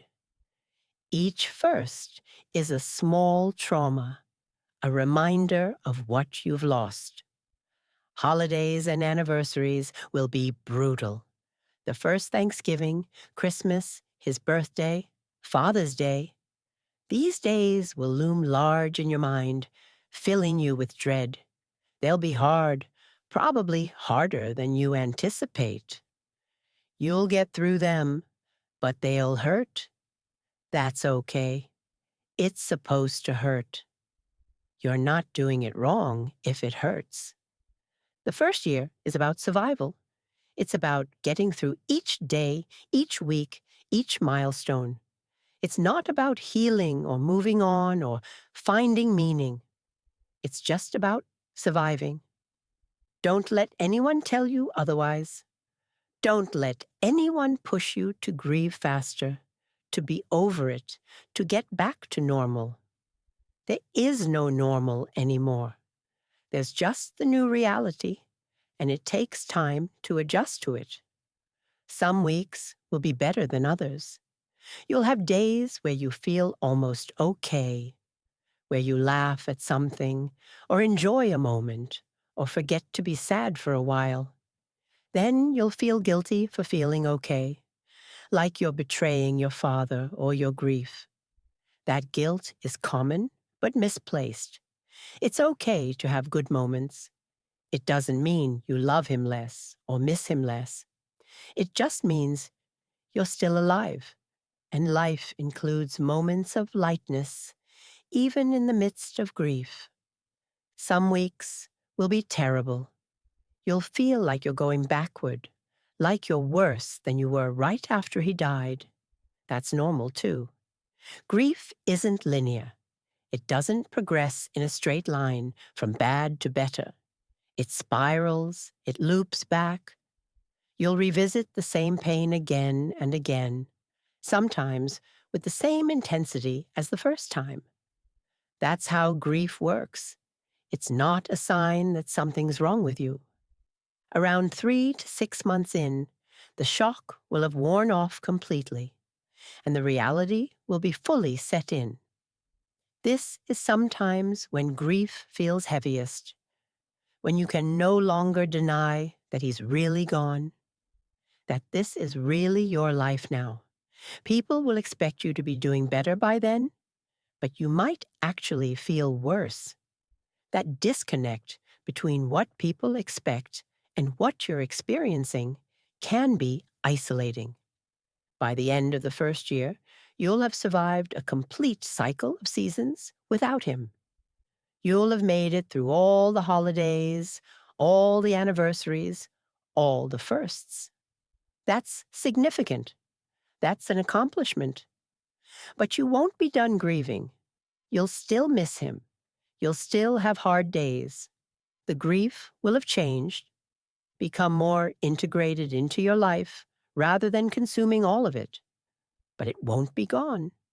The timeline I'm describing is general, and yours will be your own. Some people feel better faster. Some people take longer. There's no right way to grieve. There's no schedule you're supposed to follow. Don't compare yourself to others. Don't judge yourself for where you are in the process. You're exactly where you need to be. Let's breathe together again, because thinking about all of those coming days and weeks and months, it's overwhelming. But remember, you only have to get through today. You don't have to face all of it at once. Breathe in through your nose. 1, 2, 3, 4. Just this moment, hold. 1, 2, 3, 4. Just this breath. Out through your mouth. 1, 2, 3, 4, 5, 6. Just right now. In again. 1, 2, 3, 4. Tomorrow will take care of itself. Hold. 1, 2, 3, 4. You don't have to face it tonight. Out. 1, 2, 3, 4, 5, 6. Tonight is just for breathing. In. 1, 2, 3, 4. One day at a time. Hold. 1, 2, 3, 4. Sometimes 1 hour at a time. Out. 1, 2, 3, 4, 5, 6. Sometimes 1 breath at a time. In through your nose. 1, 2, 3, 4. You'll get through this. Hold. 1, 2, 3, 4. People do. Out through your mouth. 1, 2, 3, 4, 5, 6. You will too. 3 more breaths. In. 1, 2, 3, 4. Hold. 1, 2, 3, 4. Out. 1, 2, 3, 4, 5, 6. In. 1, 2, 3, 4. Hold. 1, 2, 3, 4. Out. 1, 2, 3, 4, 5, 6. In. 1, 2, 3, 4. Hold. 1, 2, 3, 4. Out. 1, 2, 3, 4, 5, 6. Let your breath settle now. Let's do another full body scan, moving slowly from head to toe, releasing whatever we can release, softening whatever can soften. Bring your attention to the very top of your head, the crown. Notice any sensation there. Move down to your scalp, that skin covering your skull. Let it be soft. Let it be warm. Notice your forehead, that expanse of skin across the front of your head. Smooth away any tension, any furrowing. Let it be like still water. Notice your eyebrows, your temples, your eyes. Let your eyes rest deeply in their sockets, your eyelids soft as petals. Notice the space between your eyes, the bridge of your nose. Let it soften. Notice your cheeks, your nose, the small muscles in your face. Let your whole face be at rest. Notice your jaw again. Let it be loose, teeth apart, hanging heavy.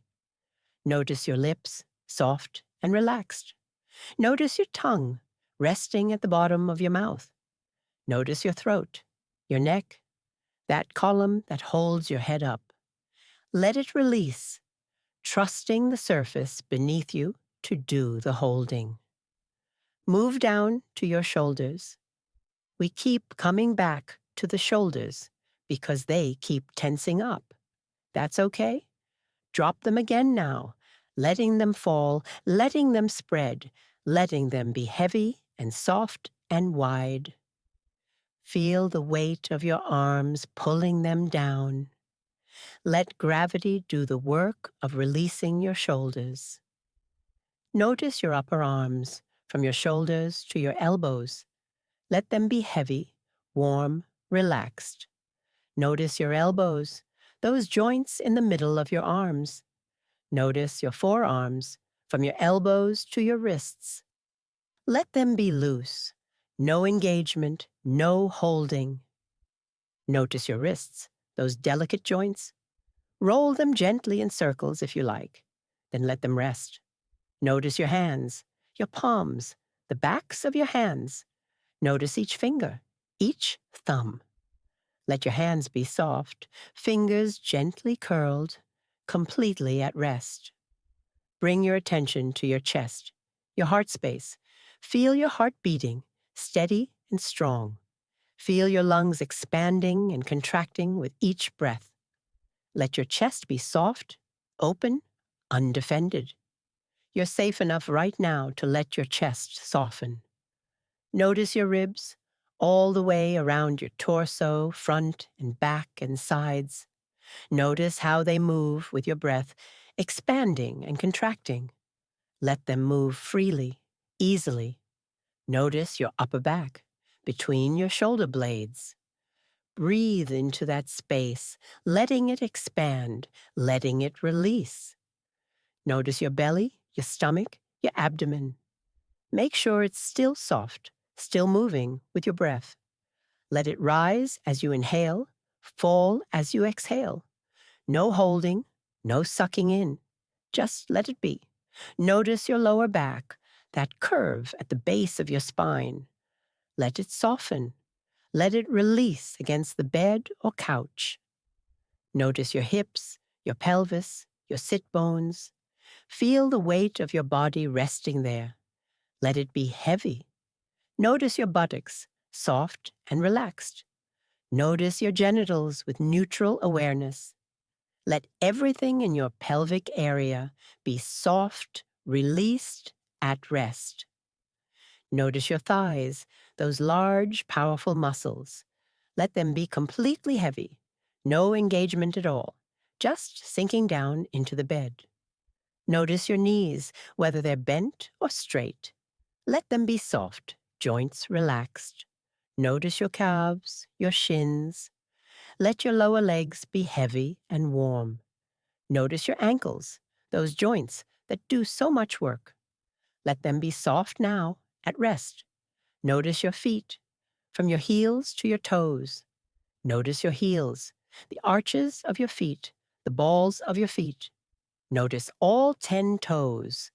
Let your feet be completely relaxed, toes pointing wherever they naturally want to point. No effort, no holding. Take a moment to sense your entire body at once, from the top of your head to the tips of your toes. This is you. This is your physical form. It's holding all of your grief, all of your pain, all of your confusion and shock and sadness, and it's still functioning, still breathing, still beating, still doing its job. Your body is remarkable. It's resilient. It will carry you through this. Let's talk about the process of moving through this grief, because it helps to know what to expect, to know that what you're experiencing is normal. There are no stages of grief that you progress through neatly. That model has been debunked, and anyone who tells you about the 5 stages is giving you outdated information. Grief doesn't work in stages. It works in waves, in spirals, in loops that circle back on themselves. In the early days and weeks, you'll be in shock. Even if you knew your father was dying, even if his death was expected, the reality of it is shocking. Your mind can know something intellectually, while your heart refuses to accept it emotionally. This disconnect creates a strange floating feeling, a sense of unreality, like you're watching your life from outside yourself. This is your psyche's way of protecting you from being overwhelmed all at once. It lets the reality in slowly, in doses you can handle. During this shock phase, you might feel numb. People will ask how you are, and you won't know what to say because you don't really feel anything, or what you feel is so complicated it can't be put into words. This numbness worries people sometimes. They think they should be more devastated, more emotional. But numbness is a normal response to trauma. It's not a sign that something's wrong with you, or that you didn't love your father enough. It's just your system's way of coping. As the shock wears off, the pain will intensify. This is counterintuitive because people expect grief to get better over time. But the first few months after the shock wears off are often worse than the immediate aftermath. This is when the reality fully sets in, when you can no longer deny that he's really gone. The pain during this phase can be physical, a heaviness in your chest, a tightness in your throat, an ache that radiates through your whole body. You'll cry, probably a lot. Some days you'll cry so much you'll wonder where all the tears come from. Other days you won't cry at all, and you'll worry that something's wrong with you. Both are normal. Tears are just one way the body processes grief. Not crying doesn't mean you're not grieving. It just means your grief is expressing itself differently. You'll be angry. Even if you're not typically an angry person, grief brings up rage. You might be angry at your father for dying, for leaving you, for never being who you needed him to be. You might be angry at God or the universe for letting this happen. You might be angry at other people who still have their fathers, or at people who are going about their normal lives like the world hasn't ended. You might be angry at yourself for things you did or didn't do. This anger is normal. It's a natural part of grief. You don't have to apologize for it or suppress it. Just let it exist. You'll bargain with reality. You'll think things like, what if I had noticed the symptoms earlier? What if I had insisted he go to the doctor? What if I had called him that day? What if I had been a better son or daughter? What if I had visited more often? These what-ifs will torment you. They are your mind's way of trying to find control in a situation where you had none. But the truth is, you couldn't have prevented this. His death wasn't your responsibility to stop. You'll have moments of denial where you forget he's gone. You'll think, I should call Dad, before remembering you can't. You'll see something he would have liked and think about getting it for him. You'll hear a joke he would have laughed at and turn to tell him before the reality hits you again. These moments of forgetting and then remembering are part of the process. Your brain is slowly integrating the new reality, and that takes time. You'll feel guilty about all sorts of things. Guilty for not being sad enough. Guilty for being too sad. Guilty for feeling relieved if your relationship was difficult. Guilty for laughing or having a good day. Guilty for things you said or didn't say, did or didn't do. Grief comes with a heavy load of guilt, much of it irrational, but all of it feeling very real. Try to be gentle with yourself about the guilt. Most of it is unfounded. You did the best you could with what you knew and what you were capable of at the time. Over time, months and years, the intensity of the grief will lessen. Not the love, not the missing, but the sharpness of the pain. You'll have longer stretches between the waves. The waves themselves will be less overwhelming. You'll start to remember him without immediately crying.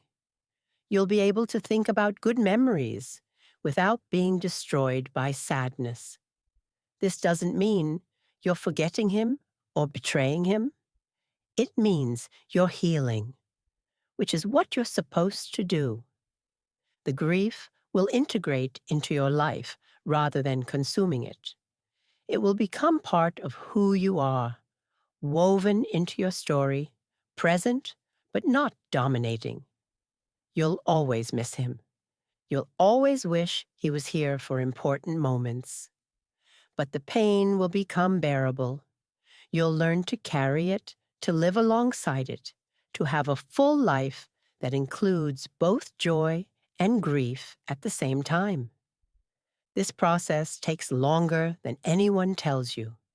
People will expect you to be over it in weeks or months, but the reality is that grieving a parent takes years. The first year is the hardest. The second year is often harder than people expect because the support has dried up and the reality is fully set in. By the third year, you'll notice you're different than you were, changed by the loss, but also adapted to it. There's no finish line, no point at which you're done. You just keep moving forward, carrying his memory with you. How long it takes depends on so many factors. How sudden the death was, what your relationship was like, how much support you have, what else is happening in your life, whether you have other losses compounding this one. There's no right timeline. Don't let anyone tell you that you should be over it by now. Grief has its own schedule, and it can't be rushed. Please know that however you're grieving, it's the right way. If you're crying every day, that's okay. If you're not crying at all, that's okay too. If you're angry, if you're numb, if you're relieved, if you're devastated, if you're all of those things at once, that's all okay. There's no correct way to grieve your father. There's only your way, and your way is valid. Let's breathe together, because we've covered a lot, and your body needs a break from all of this thinking and feeling. Breathe in through your nose, gently, steadily. 1, 2, 3, 4. Taking in air, taking in life. Hold it softly. 1, 2, 3, 4. You're doing this. Out through your mouth. 1, 2, 3, 4, 5, 6. You're surviving this. In again. 1, 2, 3, 4. Grief is hard. Hold. 1, 2, 3, 4. But you're harder. Out. 1, 2, 3, 4, 5, 6. You're still here. In. 1, 2, 3, 4. Still breathing. Hold. 1, 2, 3, 4. Still moving forward. Out. 1, 2, 3, 4, 5, 6. Even when it doesn't feel like it. In through your nose. 1, 2, 3, 4. You don't have to be strong. Hold. 1, 2, 3, 4. You just have to breathe. Out through your mouth.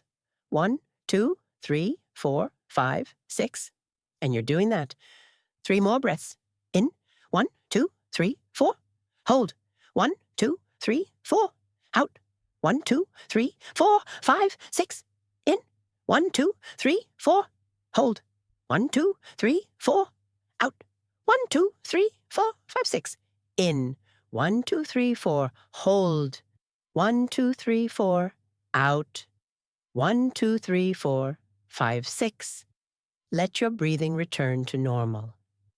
Let's check in with your body one more time, noticing where tension has crept back in, because it always does. Notice your jaw. Is it clenched? Release it. Teeth apart, tongue soft. Notice your shoulders. Are they up near your ears? Drop them. Let them fall. Let them spread. Notice your belly. Is it tight? Let it soften. Let it move with your breath. Notice your hands. Are they in fists? Open them, stretch them, then let them relax. Notice your feet. Are your toes curled? Let them release. Notice your forehead. Is it furrowed? Smooth it out. Let your whole face be soft. Scan through your entire body quickly now.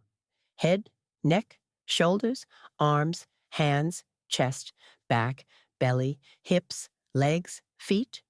Anywhere you notice tension, see if you can let it go. Just a little bit. You don't have to be perfect at this. Just do what you can. Let's talk about moving forward, because even though it feels impossible right now, you will move forward. Not on, not past, but forward, carrying his memory with you, integrating this loss into who you are and who you're becoming. Moving forward doesn't mean forgetting him. It doesn't mean the grief disappears or the pain goes away completely. It means you learn to live with the loss, to carry it in a way that doesn't destroy you. You'll always miss him. There will always be moments that hurt, moments when you wish he was there. But you'll also have moments of joy, moments of peace, moments when you can think about him and smile instead of cry. You'll find ways to honor him, to keep his memory alive. Maybe you'll tell stories about him to your children or your friends. Maybe you'll do things he loved to do, feeling connected to him through those activities. Maybe you'll adopt some of his habits or sayings, carrying pieces of him forward into your life. Maybe you'll live your life in a way that would make him proud, or in a way he never could, breaking cycles and patterns that needed breaking. If your relationship was good, you'll carry the love forward. You'll remember the lessons he taught you, the values he instilled, the ways he shaped who you are. You'll see him in yourself, in your gestures or your voice or your sense of humor. You'll pass on what he gave you to the next generation, keeping his legacy alive through your own life and choices. If your relationship was difficult, you'll find ways to make peace with it. Not to excuse what he did or didn't do, but to release the hold it has on you. You'll work through the pain, probably with the help of therapy or support groups or trusted friends. You'll separate who you are from who he was, claiming your own identity free from his shadow. You'll break the cycles that need breaking, doing better for yourself and for the people you love. You might find meaning in this loss, though not the kind of toxic positive meaning people will try to force on you. Not everything happens for a reason, and there's no grand plan that makes his death make sense. But you might find personal meaning, ways that this loss changes you, or teaches you, or deepens you. You might become more compassionate toward others who are grieving. You might learn to prioritize what really matters, letting go of things that don't. You might develop a different relationship with your own mortality, living more intentionally because you've seen how quickly life can end. You might decide to live differently because of his death. If he died of a preventable illness, you might take better care of your own health. If he had regrets, you might live in a way that minimizes your own. If he never did things he wanted to do, you might prioritize experiences over accumulation. His death might teach you something about how you want to live, what you want to value, who you want to be. You'll develop a new relationship with him, a relationship that exists in memory and in your heart, rather than in physical presence. You'll still talk to him, in your mind or out loud. You'll still think about what he would say or do in certain situations. You'll carry him with you, not as a weight, but as a presence, a part of who you are. He'll be with you in a different way, but he'll still be with you. Over time, you'll notice that you can hold both grief and joy simultaneously. You'll be able to laugh without guilt. You'll be able to enjoy your life without feeling like you're betraying his memory. You'll understand that honoring him doesn't mean being miserable forever. In fact, if he loved you, he'd want you to be happy. He'd want you to live fully, to thrive, to move forward even though he can't be there to see it. You have permission to heal. You have permission to move forward. You have permission to have a good life, even though your father is gone. You have permission to let the grief change you without letting it destroy you. You have permission to remember him without being consumed by the loss of him. You have permission to be happy again, eventually, when you're ready. This won't happen overnight. It won't happen next week or next month. It's a long process, unfolding over years. But it will happen. You will survive this. You will adapt to this new reality. You will find a way to live that includes both his absence and your continued presence in the world. You will be okay, even though you can't imagine that right now. Let's breathe together one more time because you're nearing the end of this night and your body needs to prepare for sleep. Breathe in through your nose, slowly and deeply. 1, 2, 3, 4. Feel the air filling your lungs, your belly expanding. Hold it gently at the top. 1, 2, 3, 4. Just holding space for yourself. And out through your mouth, slow and steady. 1, 2, 3, 4, 5, 6.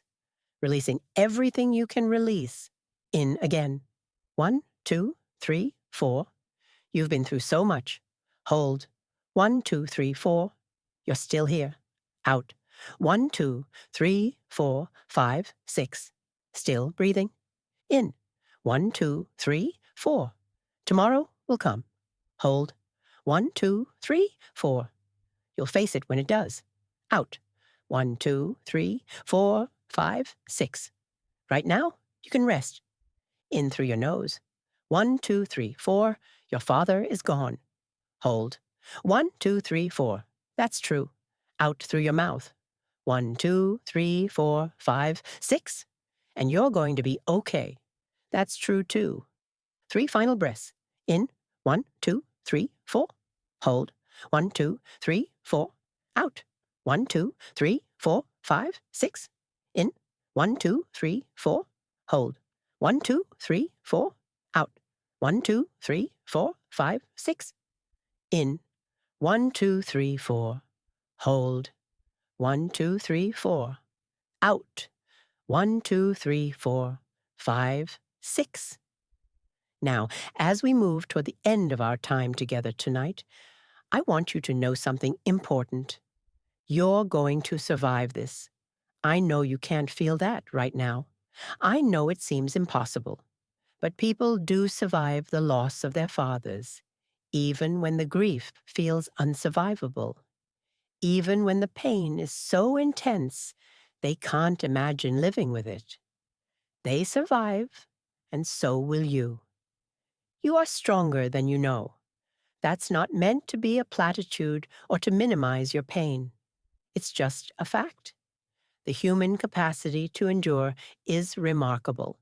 You will endure this. Your body will keep breathing, your heart will keep beating, and slowly, over time, your life will reshape itself around this loss. It will never be the same as it was before, but it will be a life. It will be your life, and it will be worth living. You have everything you need to get through this, even though it doesn't feel like it. You have your breath, which will keep coming. You have your body, which will keep functioning even when your heart is broken. You have time, which will pass whether you want it to or not. And with that passing of time will come small increments of healing. You have other people who love you, even if that's hard to feel right now. You have yourself, your own resilience, your own capacity to adapt and survive, and eventually thrive again. This loss will change you, but it doesn't have to destroy you. You get to decide, over time, what kind of change this will be. You get to decide what you'll do with this grief, how you'll carry it, what you'll make of it.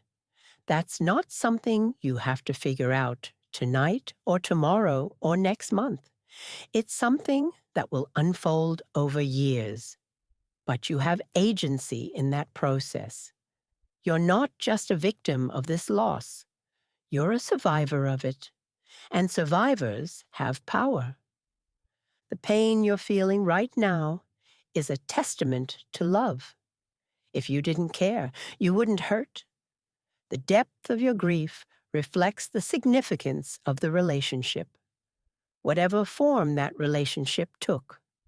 Whether you loved him unconditionally or loved him with reservations, whether he was wonderful or difficult or somewhere in between, his life mattered. His death matters. Your grief matters.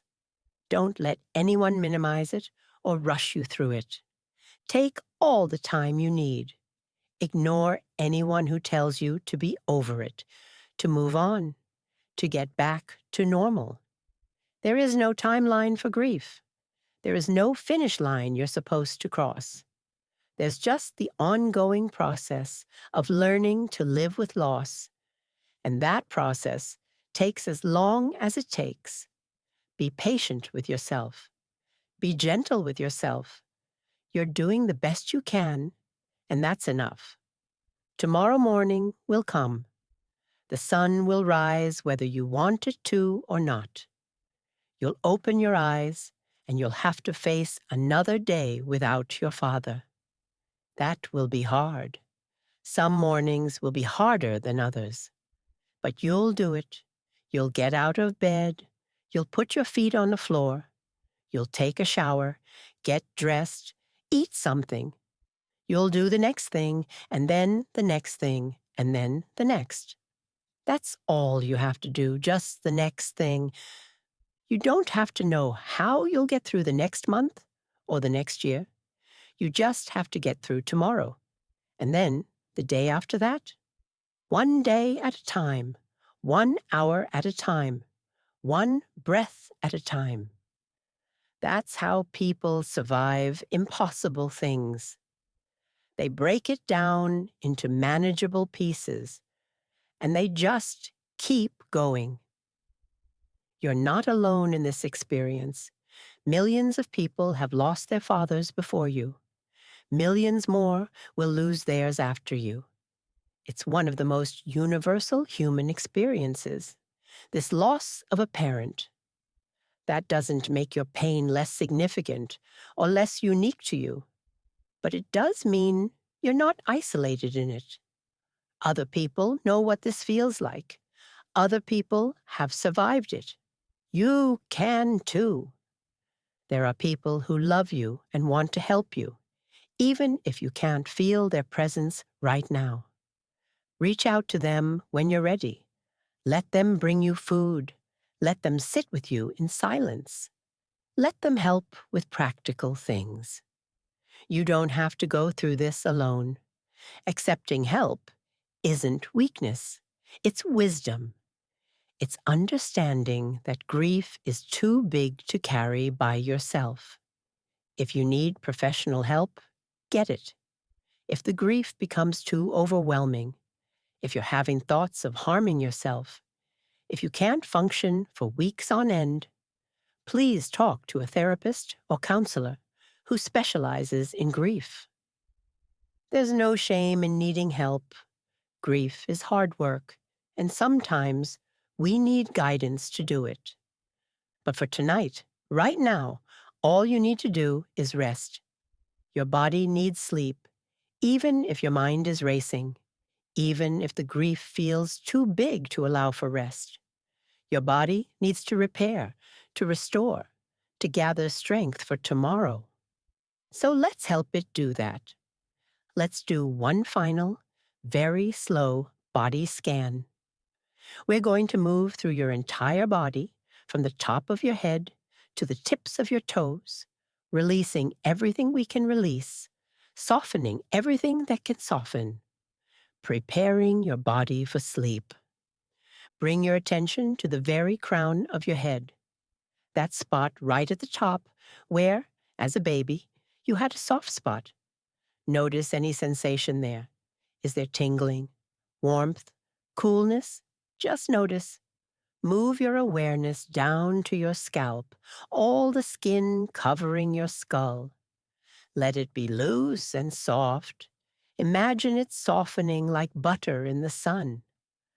Move down to your forehead, that broad expanse of skin across the front of your head. Let it be smooth, not tense, not furrowed, just smooth and still, like a lake on a calm day. Notice your eyebrows. Let them be soft, neutral, resting. Notice your temples, those spots on either side of your forehead. Let them be soft. Notice your eyes now. Let them rest deeply in their sockets. Your eyelids are closed, soft as silk, draped over your eyes. Let your eyes be completely still, not moving, not searching, just resting. Let the tiny muscles around your eyes relax. Let the space between your eyes, the bridge of your nose, be soft. Notice your cheeks. Let them be heavy, pulling down slightly with gravity. Notice your nose, that structure in the center of your face. Notice the air moving through your nostrils as you breathe, cool as you inhale, warm as you exhale. Just notice, nothing to do about it. Notice your upper lip, your lower lip. Let them be soft, slightly parted if they're willing. Notice your jaw. We've released it several times tonight, and it's probably tense again. That's okay. Let it release now. Let your lower jaw be heavy, pulling down, your teeth apart. Let your jaw joint, right where it connects to your skull, be soft and easy. Notice your tongue. Let it rest at the bottom of your mouth, soft and loose, not pressed against anything, not doing anything, just resting. Notice your throat, that column of your neck. Let it be open and easy. Swallow if you need to, then let it rest. Notice your chin, the underside of your jaw. Notice your ears, both of them. Notice the back of your neck, where your skull meets your spine. Let all of it be soft, released, at rest. Move your attention down to your neck, front and back and sides. This column that holds up your head, let it release now. Let it trust the pillow or surface beneath you to do the holding. You don't have to hold your head up. Let your neck be long and loose and soft. Notice your shoulders now. Drop them if they've crept up. Let them fall away from your ears, spreading wide like water spreading across a flat surface. Let them be heavy, sinking down into the bed. Feel the weight of your arms pulling your shoulders down. Let gravity do all the work. Notice your shoulder blades on your back, those flat, triangular bones. Let them spread wide, moving away from your spine. Let them sink down, away from your neck. Let all the muscles between your shoulder blades soften, releasing their grip, letting go. Move down to your upper arms, from your shoulders to your elbows. Let them be completely heavy. Not holding anything, not doing anything, just lying there, being heavy and warm and soft. Notice your elbows, those hinges in the middle of your arms. Let them be soft. Notice your forearms, from your elbows to your wrists. Let them be loose and heavy. Notice your wrists, those complex joints. Roll them gently in tiny circles if that feels good. Then let them be still. Notice your hands, your palms, soft and warm. The backs of your hands, your knuckles, each finger, each thumb. Let your hands be completely at rest, fingers gently curled in whatever position feels most natural. Bring your attention to your chest now. Feel your heart beating there, steady and faithful. Feel your lungs expanding and contracting with each breath. Place a hand on your heart if you want to, feeling that rhythm, that proof that you're alive. Thank your heart for continuing to beat through this grief. Thank your lungs for continuing to breathe. Let your chest be soft, undefended. You're safe here. You can let your chest soften, let it open, let it be vulnerable. You don't have to protect yourself right now. Just let your chest be soft. Notice your breasts if you have them, or your pectoral muscles. Let them be soft. Notice your ribs all the way around your torso. Feel how they move as you breathe, expanding with each inhale, softening with each exhale. Let them move freely, easily, with no restriction. Notice your upper back, all the muscles between your shoulder blades and along your spine. Let them soften, spreading wide, releasing their grip. Notice your mid-back moving down your spine. Let it soften, let it sink into the surface beneath you, making full contact, being fully supported. Notice your belly now, your stomach, your abdomen, all the organs and muscles there. Let your belly be completely soft. Let it round. Let it move freely with your breath, rising as you inhale, falling as you exhale. No holding, no sucking in, no tension, just softness. Notice your lower back, that curve at the base of your spine. This is where so many people hold tension. Let it go now. Let it soften. Let it spread. Let it make whatever contact it wants with the bed beneath you. Let it be supported. You don't have to hold yourself up. Notice your sides, your waist, your obliques. Let them be soft. Notice your hips, your pelvis. Feel the weight of your body resting on your sit bones, your hip bones. Let that weight be heavy, fully supported. You don't have to hold anything up. Let it all be held by the bed. Notice your buttocks, those muscles you sit on. Let them be soft and heavy. Notice your genitals, your groin. Just neutral awareness, no judgment. Let everything in your pelvic area be soft, released, at rest. Let it all be heavy. Move down to your thighs now, those large, powerful muscles that carry you through the world. Let them be completely heavy tonight. No work to do, no holding, no engaging. Just heavy and soft and warm. Feel them sinking into the bed, being held, being supported. Notice your knees, those joints in the middle of your legs. Are they bent? Are they straight? Either way is fine. Let them be soft, no tension in the joints. Let the backs of your knees be soft if they're making contact with the bed. Notice your calves, those muscles on the backs of your lower legs. Let them be heavy and loose. Notice your shins, the fronts of your lower legs. Notice your ankles, those joints that do so much work carrying you around. Let them be soft now, at rest, no work to do. Notice your feet, your heels pressed into the bed or dangling off the edge, whatever position they're in. Notice the arches of your feet, high or low. Notice the balls of your feet, those pads behind your toes. Notice your toes, all 10 of them. Your big toes, strong and anchoring. Your second toes, your middle toes, your fourth toes, your pinky toes, small and delicate. Let all of your toes be soft, pointing wherever they naturally point.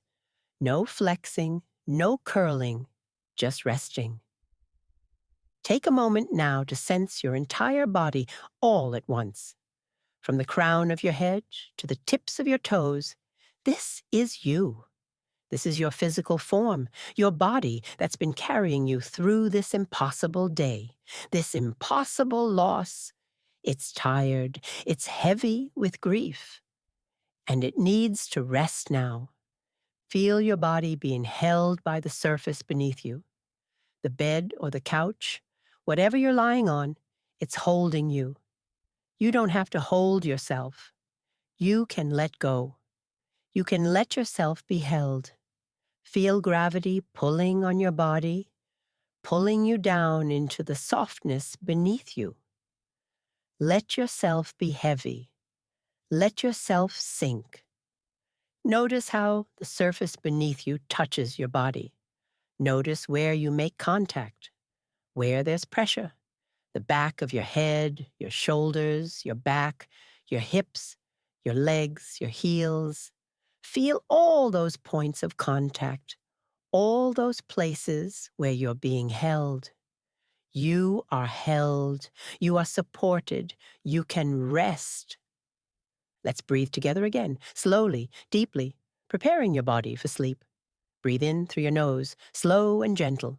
1, 2, 3, 4. Feel your belly rise, your chest expand. Hold it at the top, soft and easy.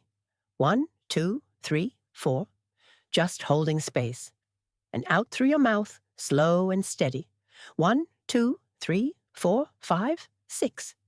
Releasing everything, emptying completely. In again. 1, 2, 3, 4. Cool air entering your body, filling you with what you need. Hold. 1, 2, 3, 4. Stillness. Peace. Out. 1, 2, 3, 4, 5, 6. Warm air leaving your body, carrying away tension. In. 1, 2, 3, 4. Your body knows how to breathe. Hold. 1, 2, 3, 4. Your body knows how to rest. Out. 1, 2, 3, 4, 5, 6. Your body knows how to heal. In through your nose. 1, 2, 3, 4. You're safe right now. Hold. 1, 2, 3, 4. In this moment, you're okay. Out through your mouth. 1, 2, 3, 4, 5, 6. You can let yourself rest. In. 1, 2, 3, 4. Tomorrow will take care of itself. Hold. 1, 2, 3, 4. Tonight is just for sleeping. Out. 1, 2, 3, 4, 5, 6. Just for resting. In. 1, 2, 3, 4. You don't have to be strong. Hold. 1, 2, 3, 4. You don't have to be brave. Out. 1, 2, 3, 4, 5, 6. You just have to breathe and rest. In through your nose. 1, 2, 3, 4. Feel the air cool in your nostrils. Hold. 1, 2, 3, 4. Feel the pause at the top. Out through your mouth. 1, 2, 3, 4, 5, 6. Feel the warmth as air leaves your body. In. 1, 2, 3, 4. Filling yourself. Hold. 1, 2, 3, 4. Holding yourself. Out. 1, 2, 3, 4, 5, 6. Releasing yourself. In. 1, 2, 3, 4. Your father is gone. Hold. 1, 2, 3, 4. That's the truth. Out. 1, 2, 3, 4, 5, 6. And you're still here. That's also the truth. In. 1, 2, 3, 4. Still breathing. Hold. 1, 2, 3, 4. Still existing. Out. 1, 2, 3, 4, 5, 6. Still surviving. Let your breath return to its natural rhythm now. Don't control it. Don't force it. Just let it flow in and out at whatever pace feels right. Your body knows what to do. Trust it. You're going to be okay. I know that seems impossible right now, but it's true. You're going to survive this loss. You're going to adapt to this new reality. You're going to find a way forward that honors your father's memory, while also honoring your own need to live, to grow, to continue being in the world. The grief will always be there in some form. You'll always miss him, but the intensity will lessen over time. The sharp edges will soften. The waves will come less frequently and with less force. You'll learn to carry the loss in a way that doesn't crush you. You'll integrate it into who you are, and you'll move forward. Not past it, not over it, but forward with it, carrying him with you. Right now, though, you just need to sleep. Your body needs rest. Your mind needs a break from the constant processing of grief and loss. Sleep is healing, even when it feels impossible to achieve. Even a few hours of rest will help your body cope with what you're facing. So let yourself settle now. Let your body sink deeper into the bed. Let your breathing slow. Let your thoughts drift. You don't have to solve anything tonight. You don't have to figure anything out. You don't have to be okay. You just have to rest. Close your eyes if they're not already closed. Feel the darkness behind your eyelids. Let it be soft and safe, not frightening. Let the darkness hold you. Let it be a cocoon around you, protecting you, giving you space to rest without the demands of the day. Let your body become heavy, so heavy that you can't imagine moving, so heavy that you're sinking down through the bed, through the floor, down into the earth itself. Let yourself be heavy. Let yourself be held by gravity, pulled down into rest. Let your mind begin to quiet. Thoughts will still come. That's normal. But you don't have to engage with them. Let them float past like clouds across the sky. You're just observing, not participating. Each thought that comes, just notice it and let it go. Don't grab onto it. Don't follow it. Just let it drift past. Your father is gone. That thought will come again and again, probably. Each time it does, just acknowledge it. Yes, that's true. And then let it pass. You don't have to do anything with it right now. You're just resting. Feel your breath moving in and out of your body, not controlling it, just noticing it. The gentle rise and fall of your belly, the soft expansion and contraction of your chest. Your breath is an anchor, something constant you can return to whenever your mind starts spinning. Just come back to your breath. In and out, in and out. Let yourself drift now, that state between waking and sleeping. Let yourself float there. If sleep comes, let it come. If it doesn't, that's okay too. Just rest. Just be here, in your body, breathing, existing. That's enough. You're safe. In this moment, right now, you're safe. Your body is warm, you're lying down, you have air to breathe.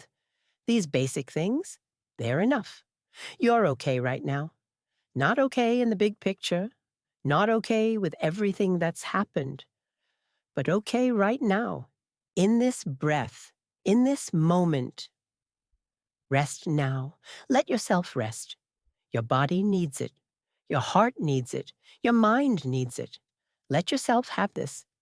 You deserve rest, even in the midst of grief, especially in the midst of grief. Breathe slowly. Soften your body. Let your mind drift. Trust that tomorrow will come, and you'll face it when it does. Right now, though, you can just be here. Just breathe. Just rest. You're going to be okay. Not today, not tomorrow, but eventually. You're going to survive this. You're going to find a way through.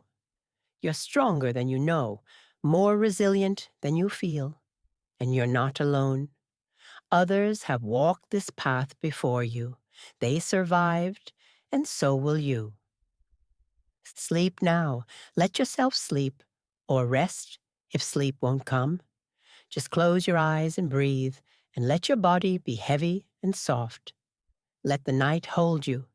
Let the darkness be gentle. Let yourself drift away from the pain. Just for a while. Just for these hours of sleep. Your father would want you to rest. Whatever your relationship was, however complicated, he would want you to take care of yourself. He would want you to sleep, to eat, to breathe, to survive. So do that for him if you can't do it for yourself yet. Rest, sleep, take care of your body. Tomorrow will come soon enough. The grief will still be there in the morning. The loss will still be real. But right now, you can have this. These hours of rest, of sleep, of escape from the pain. Take them. You need them. You deserve them. Breathe in, breathe out. Soften, release, let go. Drift rest, sleep. You're held. You're safe. You're going to be okay. Rest now. Just rest. Sleep. Breathe. You're going to survive this.